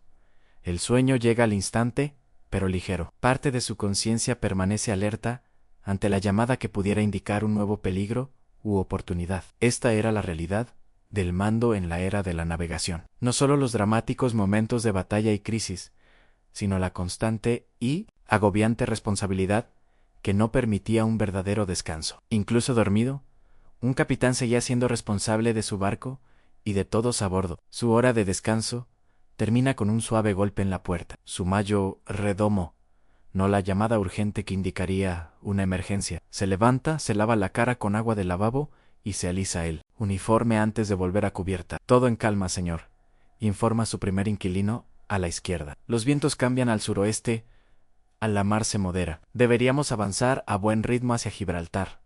Muy bien. ¿Han comido los prisioneros? Sí, señor. Los oficiales españoles están en la sala de oficiales bajo vigilancia. Sus hombres están confinados en la bodega de proa, subiendo en pequeños grupos para tomar aire y hacer ejercicio. Esta disposición, que separaba a los oficiales de los marineros rasos, reflejaba las rígidas distinciones de clase de la época. Incluso en cautiverio, las jerarquías de rango y posición social se mantuvieron vigentes, con los oficiales concediendo privilegios negados a los marineros comunes. Mientras su barco continúa su viaje hacia Gibraltar, usted centra su atención en otro aspecto vital del mando, a la salud de su tripulación. El cirujano del barco se acerca con su informe diario, una letanía de lesiones, enfermedades y preocupaciones que requieren su atención, si no siempre su intervención directa. Tenemos 3 hombres con fiebre, señor, informa. Nada grave todavía, pero los estoy vigilando de cerca. 5 heridos por la acción de ayer y la tormenta. 1 grave en un brazo roto cuando Williams fue arrojado contra una cureña. Lo he arreglado, pero no estará en condiciones para el servicio durante semanas. Las enfermedades representaban una amenaza mayor para las tripulaciones navales que la acción enemiga, ya que el escorbuto, el tifus y diversas fiebres se cobraban muchas más vidas que el fuego de cañón o los sables. La atención de un capitán a la higiene, la ventilación y la dieta podía marcar la diferencia entre una tripulación sana y una diezmada por la enfermedad. Cochrane era particularmente atento a estas preocupaciones, reconociendo que sus pequeñas tripulaciones no podían permitirse las pérdidas que los barcos más grandes podían absorber. Insistía en la limpieza, la ventilación de las cubiertas inferiores y en complementar las raciones navales con alimentos frescos siempre que fuera posible. Sus barcos mantenían consistentemente mejores registros sanitarios que sus contemporáneos, lo que contribuía a su superior eficacia en combate. Continúen monitoreando los casos de fiebre. Instruyen. Si hay alguna señal de propagación del contagio, tendremos que aislarlos y lavar la cubierta con vinagre hoy mismo. El aire debajo se está volviendo viciado. El vinagre era un desinfectante común en la práctica naval. Se creía que sus propiedades ácidas combatían el aire viciado o los miasmas, que se creía que causaban enfermedades. Si bien la teoría microbiana de las enfermedades aún estaba a décadas de distancia, la experiencia práctica enseñó a los oficiales navales ciertas medidas que ayudaban a contener los brotes. Al mediodía, otro buque aparece en el horizonte, esta vez con bandera británica. Al acercarse, lo identifica como el HMS Thunderer, un navío de línea de 74 cañones, asignado a la flota del Mediterráneo. Señala nuestro número y acción reciente. Ordena las banderas izan, informando al buque de guerra que se aproxima de su identidad y de que ha enfrentado buques enemigos. Este encuentro pone de relieve el aislamiento del mando naval En aquella época, durante días o incluso semanas, su buque podía operar con total independencia, sin comunicación con una autoridad superior, ni con otros buques aliados. De repente, podía encontrarse con un oficial superior que podía aprobar o revocar sus decisiones, ascenderlo o relevarlo, elogiar o condenar sus acciones. Cochrane experimentó esta incertidumbre repetidamente a lo largo de su carrera. Sus acciones agresivas a menudo producían resultados espectaculares, pero a veces excedían sus órdenes formales, dejándolo vulnerable a las críticas de superiores más conservadores. Tras su brillante captura de El Gamo en el HMS Speedy, recibió efusivos elogios, pero tras desacuerdos tácticos durante la batalla de los Caminos Vascos, en 1809, se enfrentó al ostracismo profesional, a pesar del éxito objetivo. Un bote Sharpa del HMS Thunderer, trayendo a un arrendatario izquierdo a su barco con mensajes y posiblemente nuevas órdenes. Lo recibe en la cubierta de popa con la debida ceremonia, consciente de que su informe a su capitán influirá en la percepción de su mando. El capitán Blackwood le envía sus saludos. Señor, comienza el arrendatario izquierdo tras saludar. Solicita un informe de sus acciones para su envío al almirante y le ofrece cualquier ayuda que pueda necesitar. Gracias, arrendatario izquierdo. Por favor, informe al capitán Blackwood que hemos capturado 2 buques españoles, una fragata enviada a Gibraltar como presa, la otra perdida en la tormenta de ayer. Aunque salvamos a su tripulación, tenemos 60 prisioneros a bordo, y como resultado, andamos algo cortos de personal. Esta comunicación, formal, precisa, y que presenta cuidadosamente sus acciones de la manera más favorable, forma parte de la dimensión política del mando. Su reputación y su ascenso profesional dependen no solo de sus logros, sino de cómo los perciban sus superiores. Cochrane tuvo dificultades con este aspecto del servicio naval a lo largo de su carrera. Brusco, franco e impaciente con lo que consideraba una formalidad innecesaria. A menudo se distanciaba de los mismos oficiales cuyo apoyo necesitaba para ascender. Su brillantez táctica se correspondía con una sordera política que le costaba repetidamente oportunidades. El capitán Blackwood se ofrece a encargarse de los prisioneros, señor. El arrendatario de la izquierda continúa. Se dirige directamente a Gibraltar y tiene espacio a bordo del Thunderer. Esta oferta resuelve uno de sus problemas inmediatos, la escasez de provisiones y espacio creada por sus cautivos españoles. Sin embargo, también significa renunciar a cualquier derecho a recibir dinero del premio por el bergantín perdido, ya que no tiene evidencia física de la captura más allá de los propios prisioneros. Por favor, agradézcale al capitán Blackwood. Responde tras una breve reflexión. Agradeceríamos transferir a los prisioneros. Mi primer arrendatario de la izquierda se encargará de los detalles. El beneficio práctico supera la posible pérdida financiera, otra de las constantes compensaciones en las decisiones de mando. Por la tarde, el traslado se completa con los marineros y oficiales españoles a bordo del Thunderer de mayor tamaño. Su barco se siente notablemente menos abarrotado. La atmósfera bajo cubierta mejoró de inmediato con la reducción de la densidad humana. Mientras los barcos se preparaban para partir, una señal del Thunderer, un mensaje del capitán Blackwood.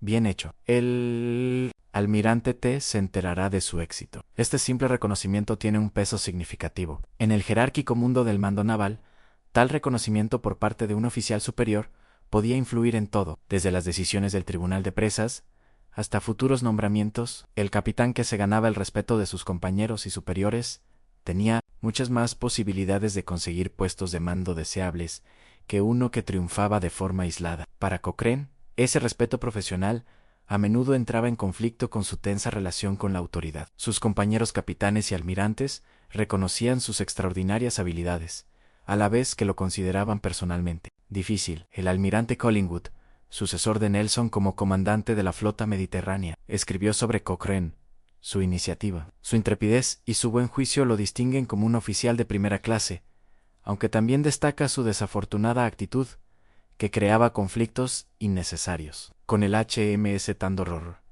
desapareciendo en el horizonte, su barco retoma su rumbo hacia Gibraltar. La emoción pasajera del encuentro se desvanece, reemplazada por la rutina de la vida en el mar. Sin embargo, incluso estos momentos cotidianos exigen su atención como capitán. El buen funcionamiento de su buque depende de miles de pequeños detalles, cualquiera de los cuales podría resultar crítico. Si se descuida, la guardia de la tarde le encuentra realizando una inspección del buque, acompañado de su primer teniente y botes. Este ritual regular cumple múltiples propósitos: asegurar el buen estado físico de su mando, demostrar su atención al detalle a la tripulación y reforzar los estándares constantes que se esperan en la armada de su majestad. Comienza en la cubierta superior, examinando el aparejo, los cañones y el estado general del buque. Su mirada se fija en un trozo de cabo deshilachado en el mástil mayo, ere, o benques, la jarcia firme que sostiene el mástil lateralmente. Señor Perkins, diríjase al capataz. Ese obenque mayo ere necesita atención antes de que se debilite más. Señor, haré que lo reemplacen en la próxima guardia. Observaciones tan minuciosas pueden parecer pedantes, pero la integridad de un velero depende de innumerables componentes interconectados. Un solo cabo roto en el momento equivocado podría hacer caer un mástil, inutilizar el buque y potencialmente costar vidas. El capitán, que pasó por alto tales detalles, invitó al desastre. La inspección continúa bajo cubierta, donde las condiciones se vuelven cada vez más estrechas y sin aire. La cubierta de cañones, donde muchos de sus tripulantes duermen en hamacas colgadas entre los cañones, muestra signos de la acción reciente. Arañazos y abolladuras en la cubierta de madera. Un persistente olor a humo de pólvora, a pesar de los esfuerzos por ventilar el espacio. Que la cubierta esté completamente apedreada de nuevo mañana. Ordena, refiriéndose a la práctica de fregar las cubiertas de madera con bloques de arenisca para mantener la limpieza, y a duplicar los aeropuertos abiertos cuando el mal tiempo en permisos a la ventilación era una preocupación constante a bordo de los buques de guerra de madera. Sin circulación artificial de aire, las cubiertas inferiores se volvían rápidamente calurosas, húmedas y malolientes, debido a la presencia de cientos de hombres en espacios reducidos. Las enfermedades se propagaban rápidamente en tales condiciones, potencialmente devastando a la tripulación con mayor eficacia que la acción enemiga. La cubierta orlop, la cubierta completa más baja del barco, situada por debajo de la línea de flotación, presenta un desafío aún mayor para la inspección. Oscura, incluso de día, requiriendo linternas para navegar. Alberga al cirujano del barco en su estrecha enfermería, junto con varios suministros y áreas funcionales. El cirujano se levanta de junto a un paciente al entrar en sus dominios. Capitán, saluda con la actitud ligeramente informal que solían adoptar los oficiales médicos. La enfermería en sí misma es una vista aleccionadora. Varios hombres yacen en partos rudimentarios. Los instrumentos de la medicina de principios del siglo XIX, dispuestos sobre una pequeña mesa, sierras, parahuesos, toricets, sondas y forceps. ¿Cómo está Williams? Preguntas por el marinero con el brazo roto. También, como se puede esperar, señor. El hueso fue colocado limpio, pero necesitará al menos 6 semanas antes de poder reincorporarse al servicio. Esta lesión, leve para los estándares de la guerra naval, representa una pérdida significativa para su tripulación. Cada hombre retirado temporal o permanentemente del servicio aumentaba la carga de quienes permanecían en combate. Estas pérdidas acumuladas podían volver ineficaz a un barco, incluso si aún estaba técnicamente operativo. Cochrane comprendía bien esta dinámica, empleando a menudo tácticas que preservaban a sus propias tripulaciones y maximizaban el daño a los enemigos. Durante su mando en el HMS Speedy, evitó constantemente las andanadas convencionales que habrían expuesto a sus hombres a un fuego de respuesta abrumador, maniobrando para atacar desde posiciones que minimizaban su propia vulnerabilidad. Su inspección continúa en las entrañas del buque. La bodega donde las provisiones,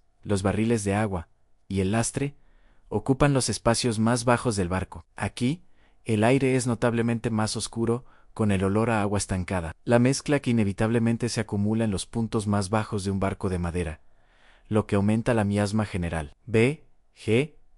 Las bombas se operaron. Esta mañana, señor, informa su primer inquilino a la izquierda, anticipando su preocupación. Se reportaron 15 centímetros en todo el barco.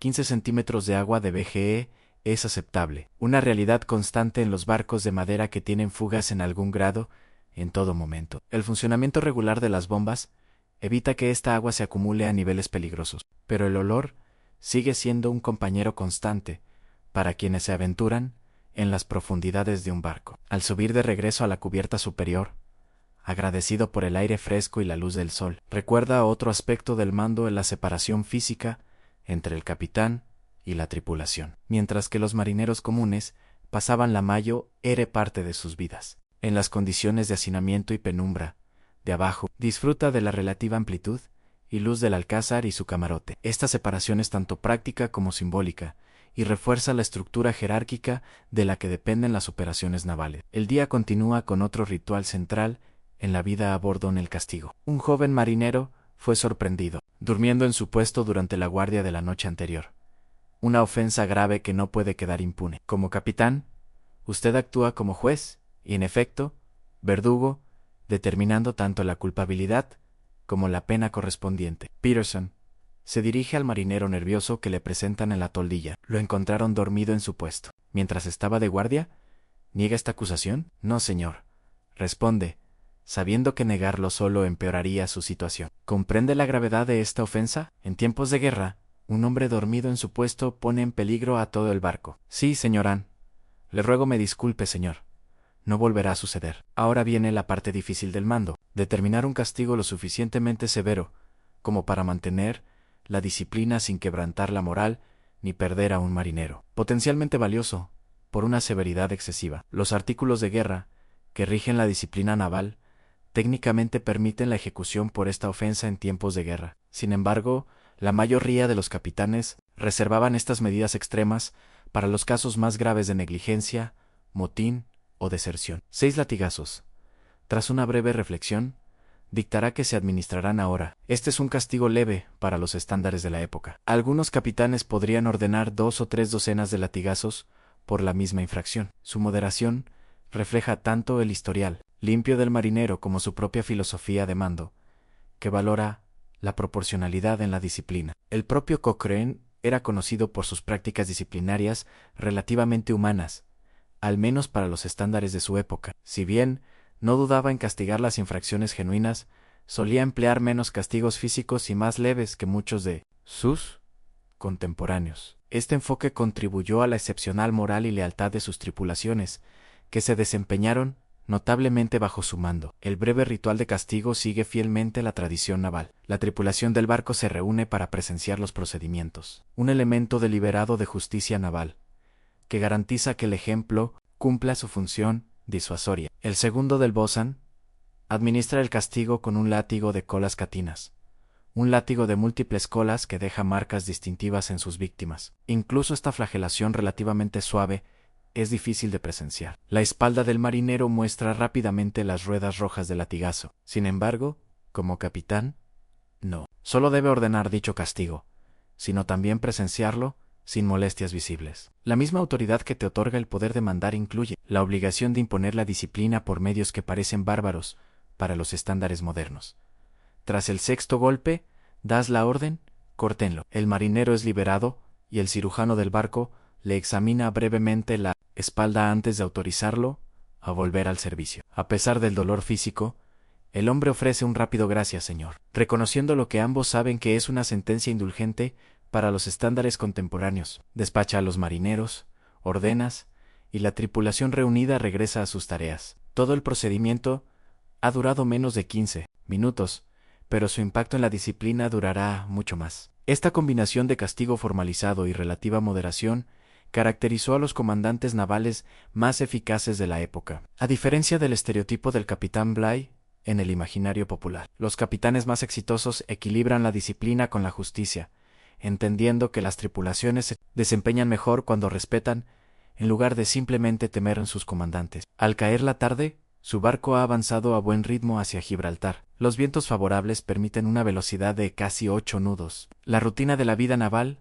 continúa a su alrededor. Los turnos de guardia, las comidas se sirven, el mantenimiento regular continúa. En la constante batalla contra la influencia corrosiva del mar, aprovecha la oportunidad para revisar su bitácora y correspondencia en su camarote de día, el pequeño espacio adyacente a sus dormitorios, donde realiza la mayor parte de sus asuntos administrativos.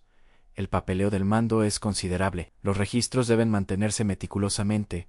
Las cartas al almirante deben redactarse informando sobre acciones y capturas. Los inventarios deben revisarse, y las órdenes deben redactarse, para sus oficiales. Esta carga administrativa era otro aspecto del mando que a menudo pasaba desapercibido en las representaciones románticas de la vida naval. Un capitán no era simplemente un guerrero, sino también gerente, contable, diplomático y administrativo, funciones que requerían alfabetización, conocimientos de aritmética y atención al detalle, algo que estaba fuera de las capacidades de muchos en su época. Cochrane sobresalió en este área, como en tantas otras, y sus informes y correspondencia mostraban la misma inteligencia precisa que caracterizaba sus decisiones tácticas. Sin embargo, también le irritaba lo que consideraba una burocracia innecesaria, sobre todo cuando interfería con la eficacia operativa o facilitaba la corrupción entre los administradores navales. Al caer la noche, uno sale del papeleo y encuentra que el viento refresca de nuevo. El cielo a barlovento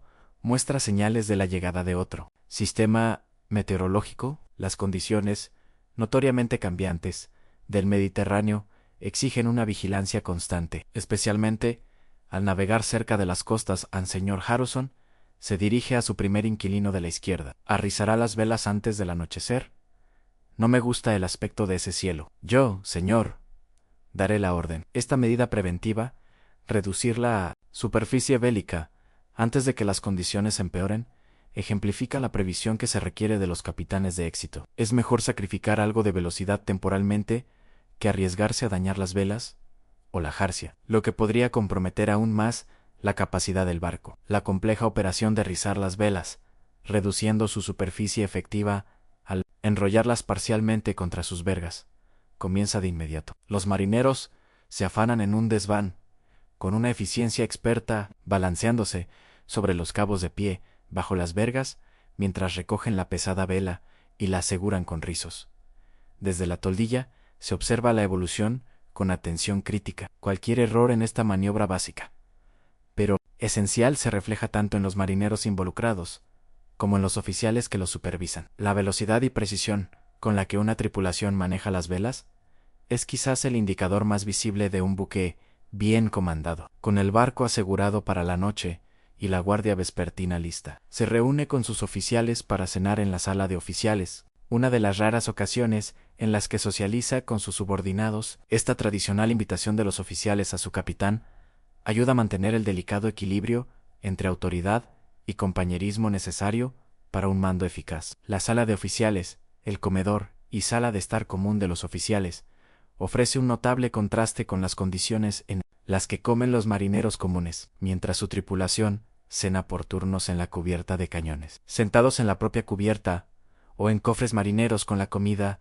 servida en cuencos de madera. Los oficiales disfrutan de la relativa civilización de una mesa fija, cubiertos individuales y un menú variado. Caballeros, saludan al entrar, recibiendo su respetuosa respuesta de pie. La comida que sigue es relativamente sencilla para los estándares de tierra, pero lujosa comparada con la comida marinera. Pollo asado del ganado del barco en lugar de carne salada, pan fresco en lugar de boniato, vino en lugar de grog. Estas diferencias en la dieta marcaban solo una de las muchas distinciones entre oficiales y tripulación, reforzando la jerarquía social de la que dependían las operaciones navales. La conversación durante la cena navega cuidadosamente entre lo informal y lo formal, y los oficiales evitan temas controvertidos o críticas que puedan socavar la disciplina. Como capitán, usted se mantiene algo apartado incluso en este entorno, incluido, pero, en última instancia,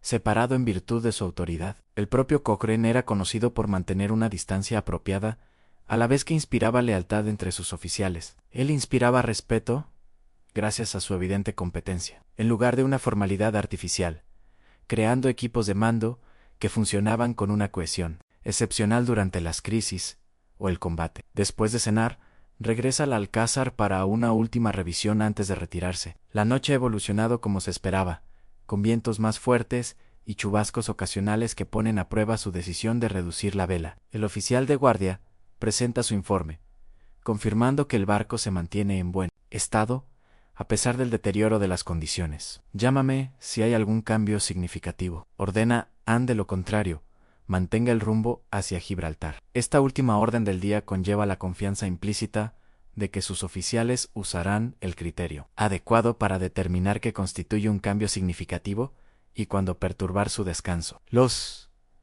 Los mejores capitanes cultivaron este discernimiento en sus subordinados, creando una estructura de mando que funcionaba eficazmente incluso cuando no dirigían personalmente cada decisión. De nuevo, en su camarote, su mayordomo le ayuda a quitarse el abrigo y las botas del uniforme, pequeñas comodidades que marcan su posición privilegiada. Sin embargo, incluso mientras se prepara para dormir, su mente sigue ocupada con las innumerables responsabilidades del mando. ¿Empeorará aún más el tiempo durante la noche? ¿Está el barco preparado para condiciones tormentosas? ¿Cómo gestionará la rotación de la tripulación dado el número reducido tras el desprendimiento de las tripulaciones de presa? ¿Qué recibimiento le espera en Gibraltar, donde los oficiales superiores podrían aprobar o condenar sus recientes acciones? Esta constante carga mental, la incapacidad de dejar de lado la responsabilidad, ni siquiera brevemente, era quizás el aspecto más pesado del mando. A diferencia de los marineros comunes,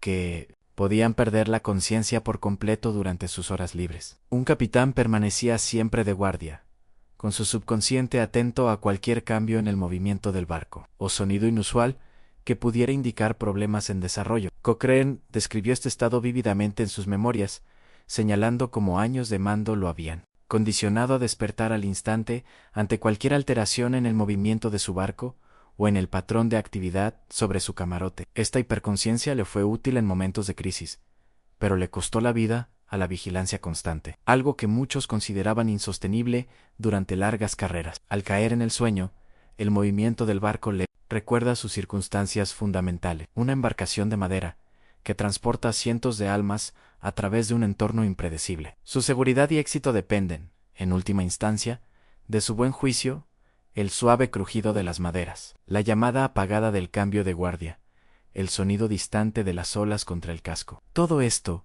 forma la canción de cuna del mando, a la vez reconfortante en su familiaridad y aleccionadora en sus implicaciones. Esta era la paradoja del mando naval en la era de la vela. La autoridad suprema, unida a la responsabilidad suprema, el poder de ordenar a los hombres a la batalla, equilibrado por la responsabilidad de sus vidas, el romanticismo del mar, atenuado por sus constantes peligros. Pocas personas modernas, acostumbradas a la responsabilidad compartida y a las salvaguardas tecnológicas, podrían adaptarse a esta singular carga. La mañana llega con mejor tiempo y un grito desde el tope del mástil que todo capitán anhela oír. La punta de las hadas se dirige al sur-suroeste. La península de Gibraltar ha aparecido a la vista, marcando la exitosa culminación de su viaje. El enorme promontorio de piedra caliza, conocido desde la antigüedad como una de las columnas de Hércules, sirve como puerta de entrada de Gran Bretaña al Mediterráneo, una base naval vital que controla el acceso entre ese mar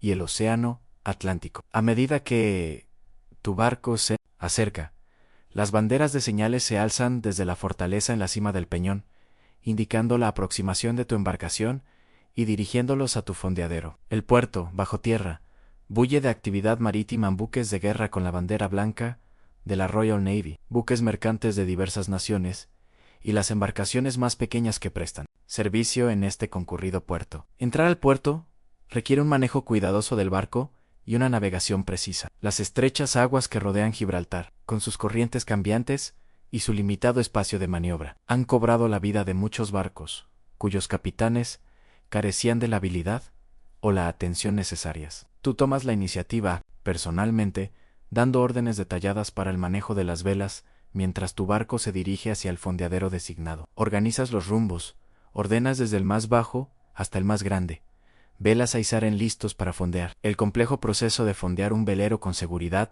representa uno de los aspectos más desafiantes de la costura. Demasiada velocidad en el momento crítico puede arrastrar el ancla o romper su cable. Demasiada velocidad puede dejar al barco vulnerable a corrientes que podrían empujarlo hacia embarcaciones cercanas o costas. Con precisión experta, la tripulación ejecuta la compleja secuencia, reduciendo la vela progresivamente, colocando a los hombres en el ancla sin viento y preparando el ancla pesada para su despliegue. A medida que el movimiento de avance del barco disminuye a la velocidad perfecta, usted da la orden decisiva a suelte.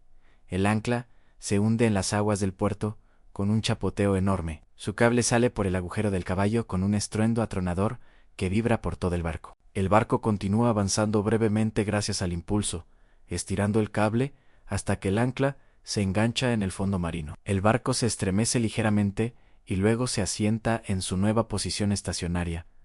Asegurar todo para puerto. Ordena, iniciando la transición del estado de navegación a la postura ligeramente más relajada, apropiada para un puerto, amigo. Las velas están cuidadosamente plegadas, la jarcia de labor enrollada y la apariencia del barco ajustada para cumplir con los altos estándares que se esperan en una importante base naval. A los pocos minutos de su llegada, se acerca un barco del puerto, con un inquilino izquierdo del personal del almirante del puerto Anzu. Bienvenida oficial a Gibraltar y el portador de cualquier noticia, orden o juicio que pueda aguardarle. Capitán, el joven oficial saluda al subir a bordo. El almirante Thompson le envía sus saludos y solicita su presencia en su oficina lo antes posible. Está particularmente interesado en su informe sobre el Spanish Frigate. Esta citación para rendir cuentas de sus acciones directamente a un oficial superior representa otro aspecto del mando naval.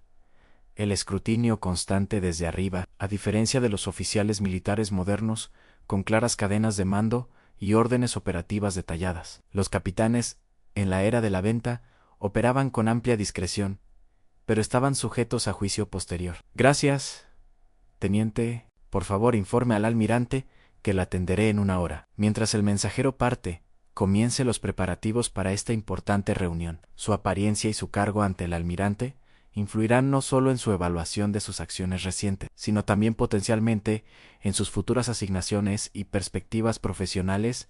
A señor Harrison se dirige a su primer inquilino de la izquierda.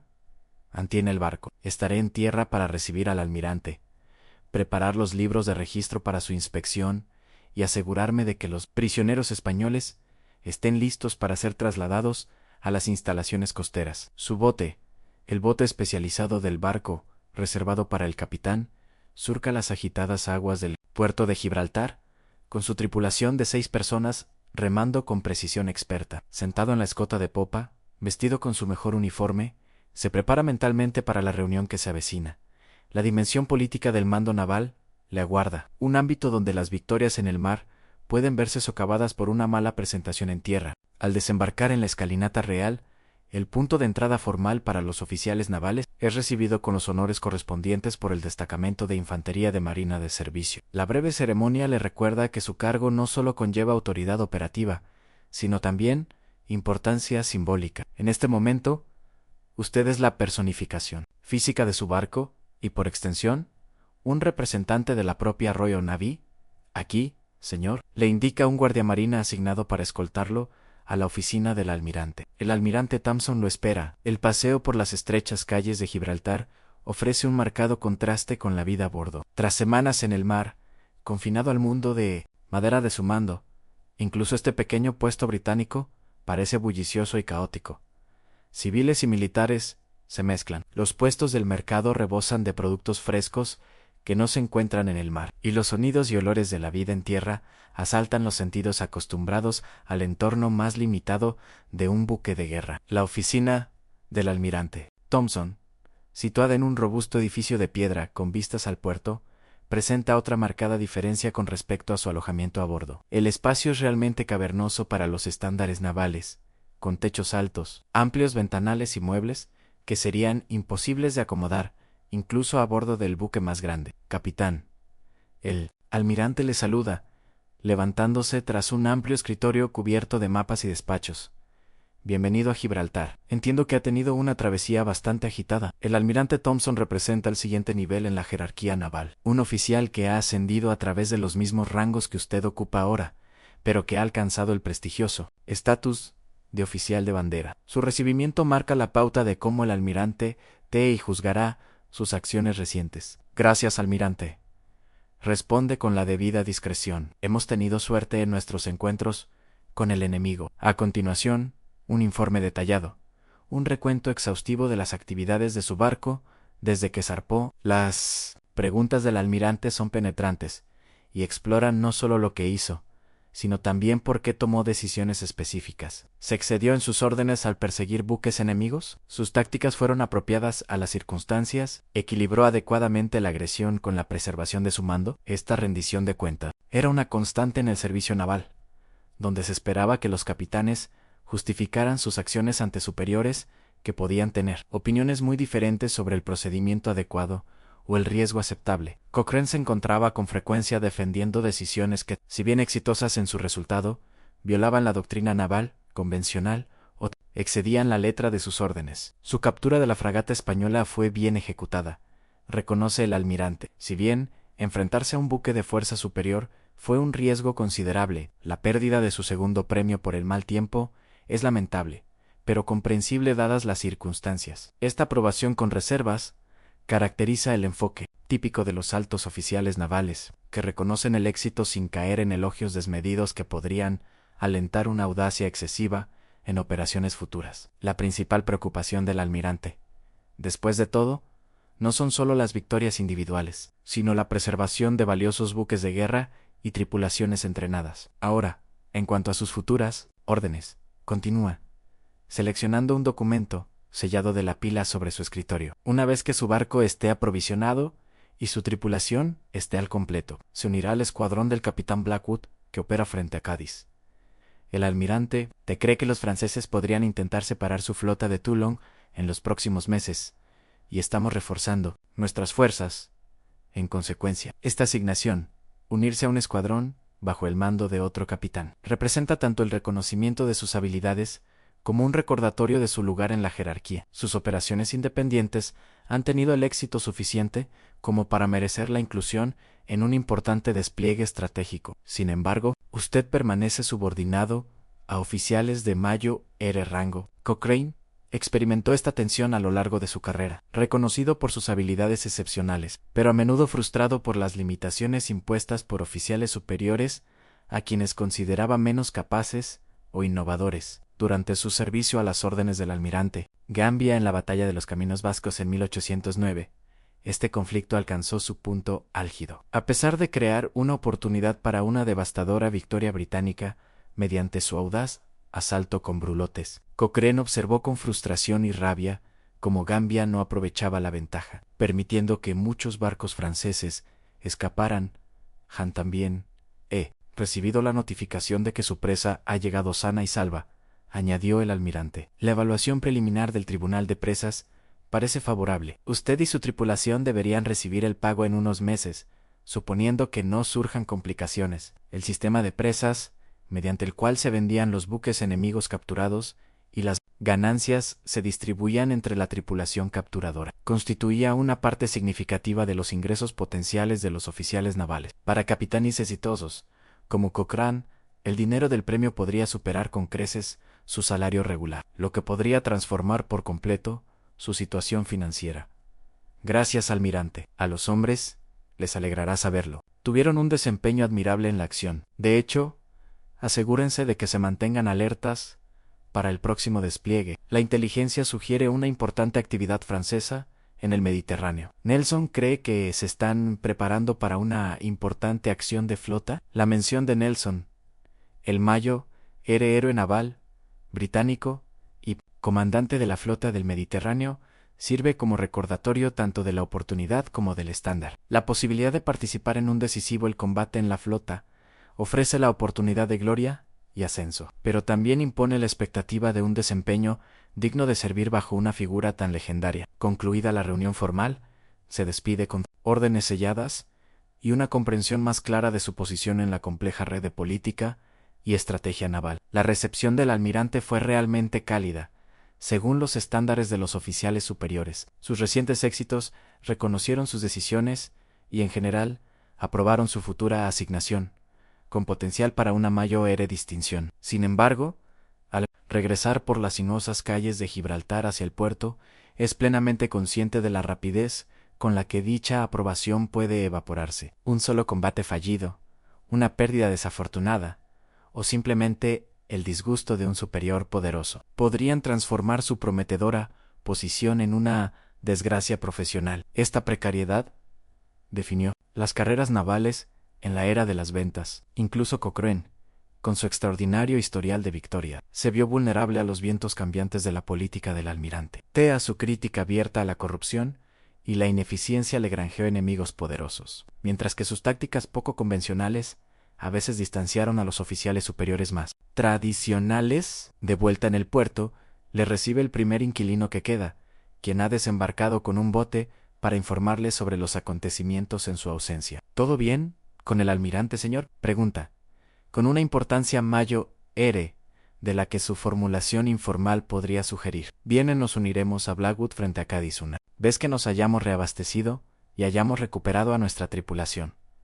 ¿Cuál es nuestra situación? Se están llenando los barriles de agua, señor. La oficina de avituallamiento ha prometido provisiones frescas para mañana por la mañana. Hemos recibido 12 nuevos marineros del buque receptor, en su mayoría hombres experimentados, de buques que están prestando servicio. El sobrecargo está completando el papeleo de nuestras provisiones. Ahora bien, la logística del mantenimiento de un buque de guerra constituía una parte importante de las responsabilidades de un capitán. Sin provisiones adecuadas, agua dulce y una tripulación debidamente entrenada, el buque más poderoso se volvía inútil. Un casco flotante, incapaz de cumplir su misión. Cochrane prestó especial atención a estos aspectos prácticos del mando, entendiendo que el éxito estratégico dependía de factores mundanos como el aprovisionamiento adecuado y la composición de la tripulación. Durante su mando del HMS Palace, capturó un barco español con tesoros, que transportaba miles de dólares en monedas, riqueza que le permitió asegurar el abastecimiento adecuado de su buque, incluso cuando los canales oficiales resultaron insuficientes. ¿Y los prisioneros?, pregunta usted, consciente de su responsabilidad por los marineros españoles capturados en sus recientes combates. Transferido al pontón prisión. Según lo ordenado, señor, sus oficiales han sido conducidos a tierra bajo supervisión. El capitán español me pidió que le transmitiera su agradecimiento por su cortesía durante la acción. Este respeto profesional entre oficiales enemigos reflejaba la curiosa dualidad de la guerra naval de la época, combates feroces seguidos de un trato civilizado a los prisioneros. Según los códigos de conducta establecidos, los oficiales capturados podían esperar libertad condicional, lo que les otorgaba relativa libertad dentro de límites específicos, según su palabra de honor de no escapar.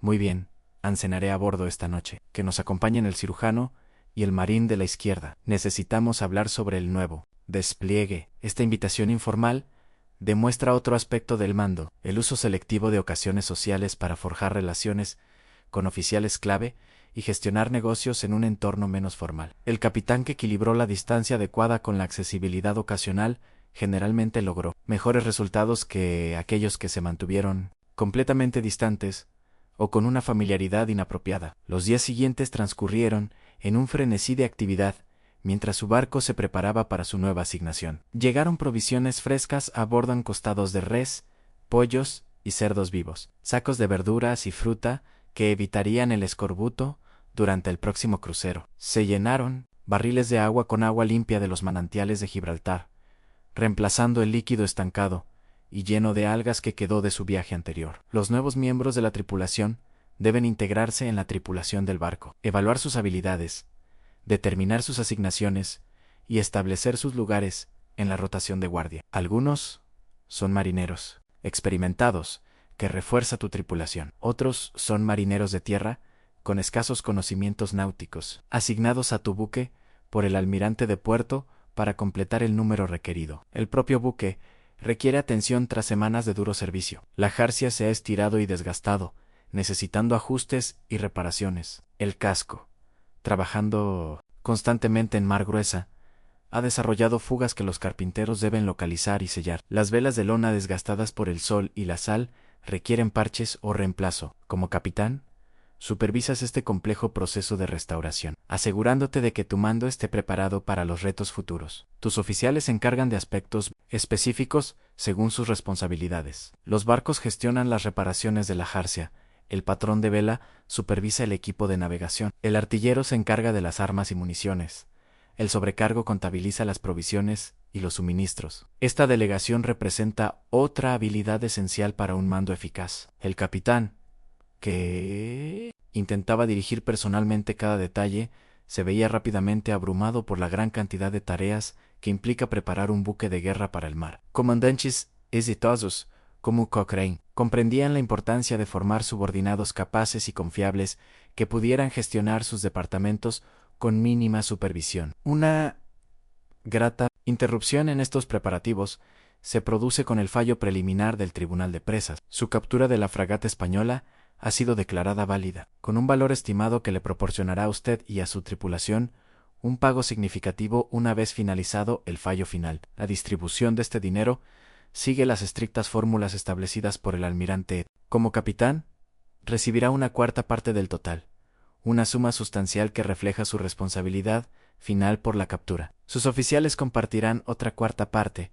dividida según su rango, mientras que la mitad restante se distribuye entre los marineros e infantes de marina. Para una presa valiosa, como una fragata española, estas cantidades podrían transformar vidas. Un capitán exitoso podría ganar más con una sola captura que con años de salario regular. Los marineros comunes, cuyos salarios eran escasos y a menudo se quedaban en la ruina, podrían recibir sumas equivalentes a varios años de ingresos por una presa particularmente valiosa. Los inicios de la carrera de Cochrane demuestran el impacto financiero de este sistema. Sus audaces capturas al mando del HMS Speedy le reportaron el equivalente a millones en moneda actual, lo que amasó su fortuna personal y proporcionó una importante riqueza a su tripulación. Este incentivo financiero contribuyó sin duda al excepcional rendimiento de los barcos bajo el mando de capitanes de presa. Todos, a bordo, comprendían que su prosperidad personal dependía del éxito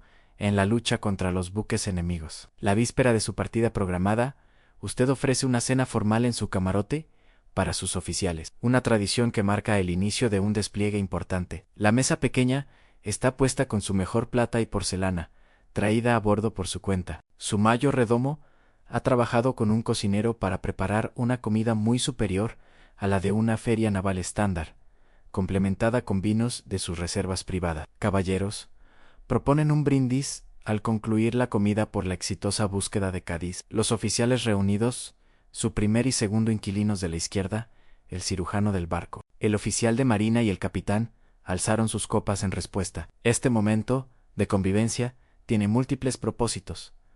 Crear un ambiente festivo para su equipo de mando, reconocer su condición de caballeros y oficiales, y marcar la pauta para el próximo periodo operativo. Cochrane comprendió la importancia de tales gestos para mantener la moral de sus oficiales, aunque era menos formal que muchos capitanes de su época. Su estilo de liderazgo priorizaba el respeto profesional sobre las diferencias sociales, creando un clima de mando donde la iniciativa y la inteligencia se valoraban por encima de la estricta adhesión a la jerarquía. La mañana trae los preparativos finales para la salida. La guardia de anclas se ha reforzado con más marineros para la compleja evolución de levar anclas y zarpar de un puerto abarrotado. El práctico, un marinero local, con un profundo conocimiento de las aguas de Gibraltar, ha subido a bordo para guiar la salida inicial a través de las complicadas corrientes alrededor del peñón. Todos los marineros a levar anclas, dice él, los barcos a su orden, su llamado repetido por sus compañeros en todo el barco. El caos organizado que sigue demuestra la extraordinaria coordinación necesaria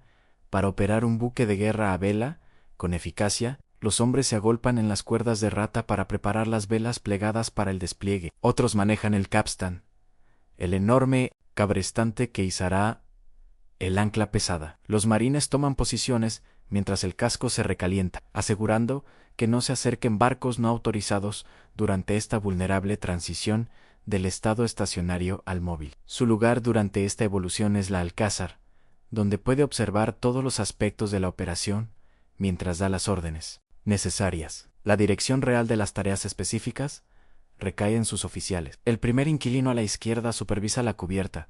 El capitán de vela atiende el rumbo y las condiciones del viento, los barcos, y gestiona la compleja interacción de cientos de líneas de control. Levanten anclas, señor. Llega el informe desde proa, mientras el enorme gancho de hierro se desprende del fondo del puerto.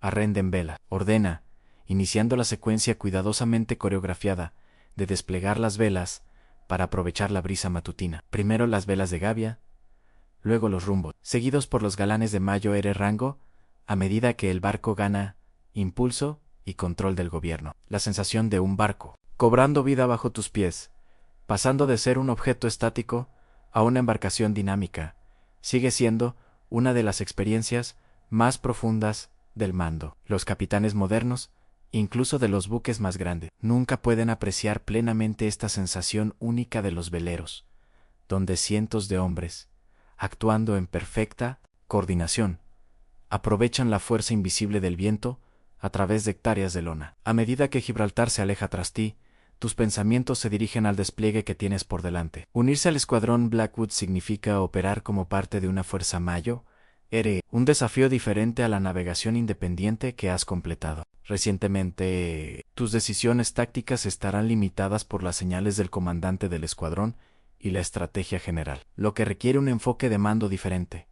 Cochrane a veces tuvo dificultades con este aspecto del servicio naval. Su naturaleza independiente y creatividad táctica se vieron afectadas por las limitaciones impuestas por las operaciones del escuadrón durante la batalla de los Caminos Vascos. Su frustración con la cautela del almirante Gambia lo llevó a actuar con creciente independencia, lo que finalmente tuvo importantes consecuencias profesionales, a pesar del éxito objetivo de sus acciones. Al mediodía, su barco ya ha zarpado del estrecho de Gibraltar, con el Atlántico abriéndose ante usted, mientras pone rumbo a la costa española y se encuentra con la escuadra Blackwood. La rutina del servicio marítimo se reanuda. Guardias dispuestas, vigías apostados, artilleros ejercitando sus armas, las 1000 tareas diarias que mantienen un buque de guerra de madera en condiciones de combate, de pie en la cubierta de popa, supervisando su mando, surcando mares moderados bajo una presión de velas. Usted encarna la posición única de un capitán naval en la era de la vela, autoridad absoluta en su mundo de madera, pero en última instancia responsable ante superiores distantes, maestro del viento y las olas gracias a su habilidad y experiencia, pero siempre vulnerable a su poder impredecible, líder de cientos de hombres cuyas vidas dependen de su juicio, pero fundamentalmente aislado por la naturaleza misma del mando. Esta existencia paradójica, poderosa pero limitada, autoritaria pero responsable, central pero aislada, definió a los capitanes que guiaron los muros de madera de Gran Bretaña a través de las tumultuosas guerras contra la Francia revolucionaria y napoleónica. Los más exitosos, como Cochrane, navegaron no solo los mares físicos, sino también estas complejas contradicciones del mando, lo que hizo excepcional a Cochrane, incluso entre los capitanes notablemente capaces de su época. Fue su combinación única de brillantez táctica, comprensión técnica y coraje moral. Al comandar el pequeño HMS Speedy contra el enormemente superior El Gamo, demostró no solo audacia, sino también una innovadora capacidad para resolver problemas. Posicionó su buque donde los cañones españoles no podían deprimir lo suficiente como para impactarlo, utilizando la guerra psicológica para socavar la moral enemiga, convirtiendo la aparente desventaja en una victoria decisiva. A lo largo de su carrera, desde el Mediterráneo hasta Sudamérica y Grecia, Cochrane logró consistentemente resultados que parecían imposibles dados sus recursos. Su captura de la fortaleza de Valdivia en Chile, con una fuerza minúscula, su devastador uso de brulotes en los caminos vascos, su desmantelamiento sistemático del poder naval español durante la Guerra de Independencia de Brasil. Todos ellos mostraron una mente que trascendió el pensamiento militar convencional. Sin embargo, su grandeza tuvo un precio, el mismo espíritu independiente y coraje moral que le permitieron triunfar en el campo de batalla. Lo convirtieron en un subordinado difícil y un peligroso enemigo político. Su crítica abierta a la corrupción en la administración naval y los tribunales de presas le granjeó poderosos adversarios. Su disposición a emplear tácticas poco convencionales lo distanció de los oficiales más tradicionales. Su negativa a aceptar las limitaciones impuestas por superiores menos competentes perjudicó repetidamente sus perspectivas profesionales. El caso de fraude bursátil de 1814, que resultó en su encarcelamiento y despido temporal de la Marina Real Británica, sigue siendo controvertido hasta el día de hoy. Aunque oficialmente condenado por participar en manipulación del mercado, muchos historiadores creen que Cochrane fue incriminado por enemigos políticos que reconocieron la oportunidad de eliminar a un peligroso reformista. Su posterior reivindicación y reincorporación llegaron demasiado tarde para restaurar su posición en la Armada Británica, lo que condujo a su extraordinaria segunda carrera al mando de las armadas de Chile, Brasil y Grecia en sus luchas por la independencia. En estos servicios exteriores, Cochrane encontró la libertad operativa que su naturaleza exigía, logrando resultados que confirmaron aún más sus excepcionales habilidades, a la vez que reforzaron su reputación de tener relaciones difíciles con la autoridad. El patrón, establecido en su servicio en la Marina Real Británica, continuó brillantes éxitos tácticos, acompañados de conflictos políticos que limitaron su efectividad a largo plazo. Tras regresar a Gran Bretaña, los últimos años de Cochrane le trajeron cierta reivindicación.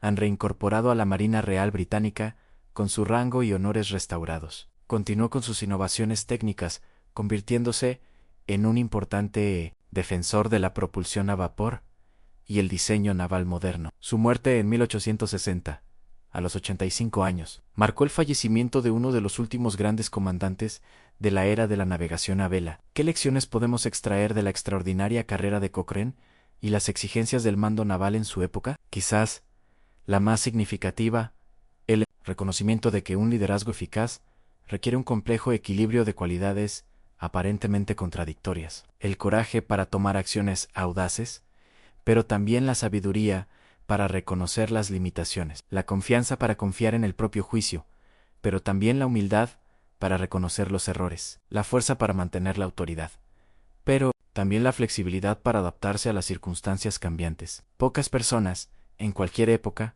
poseen este equilibrio de forma natural. Los grandes capitanes de la era de la vela, como Nelson, Cochrane, Pellew y sus compañeros, desarrollaron estas cualidades a través de la experiencia, a menudo aprendiendo duras lecciones de sus primeros errores. Su éxito no se debió a la ausencia de errores, sino a la capacidad de aprender y crecer con cada desafío. Para las personas modernas, que se preguntan si podrían desempeñarse como capitanes navales en el siglo XIX, la respuesta honesta para la mayoría sería no, no por falta de coraje o inteligencia, sino por desconocimiento de las habilidades y la mentalidad específicas requeridas, la capacidad de navegar con base en las estrellas y la estima, de interpretar los patrones de viento a partir de los sutiles cambios en el comportamiento de las olas, de diagnosticar y abordar problemas en aparejos de vela complejos, de mantener la disciplina mediante una combinación de autoridad formal y ejemplo personal. Estas capacidades no se adquieren rápida ni fácilmente. Más allá de estas habilidades técnicas, se encuentra la adaptación psicológica al mando en solitario, tomar decisiones de vida o muerte sin consulta ni apoyo tecnológico, asumir la plena responsabilidad del éxito o el fracaso sin la responsabilidad distribuida de las organizaciones modernas. Pocas personas contemporáneas han experimentado algo parecido a esta carga de responsabilidad solitaria. Los barcos de madera que Cochrane y sus contemporáneos comandaban desaparecieron hace mucho tiempo, reemplazados por naves de acero, impulsadas por motores en lugar de viento. Las habilidades específicas que empleaban se han convertido en curiosidades históricas en lugar de necesidades prácticas. Sin embargo, las cualidades fundamentales que los hicieron eficaces, el coraje, el juicio, la adaptabilidad y la fortaleza moral, siguen siendo esenciales para el liderazgo en cualquier época. Quizás esto explique nuestra continua fascinación por la era de las ventas y sus legendarios comandantes. Al estudiar figuras como Cochrane, vislumbramos no solo un período histórico emocionante, sino principios atemporales de liderazgo bajo presión. Sus luchas y triunfos, separados de nosotros por siglos, hablan, sin embargo, de desafíos humanos persistentes. Cómo tomar decisiones con información incompleta. Cómo equilibrar el riesgo con la oportunidad. Cómo liderar a otros eficazmente sin perder la fidelidad a los propios principios. Al dejar a nuestro hipotético capitán navegando hacia su encuentro con la escuadra de Blackwood, podríamos reflexionar sobre cuán profundamente ha pasado la era de los barcos de madera y los hombres de hierro. Sin embargo, las cualidades que definieron a los grandes capitanes, lo que Cochrane llamó el verdadero espíritu emprendedor, siguen siendo tan valiosas y escasas hoy como lo eran cuando la supervivencia de Gran Bretaña dependía del juicio de hombres que comandaban sus murallas de madera contra adversidades aparentemente imposibles. Habría sido un capitán exitoso en la Marina Real Británica del siglo XIX. Casi, con toda seguridad, no. La combinación específica de experiencia técnica, resistencia física, resiliencia psicológica y comprensión social requerida no puede adquirirse sin años de inmersión en ese mundo desaparecido. Pero al contemplar los desafíos que estos extraordinarios individuos enfrentaron y superaron, podríamos descubrir perspectivas sobre liderazgo, responsabilidad y potencial humano que trascienden su época y se relacionan directamente con la nuestra.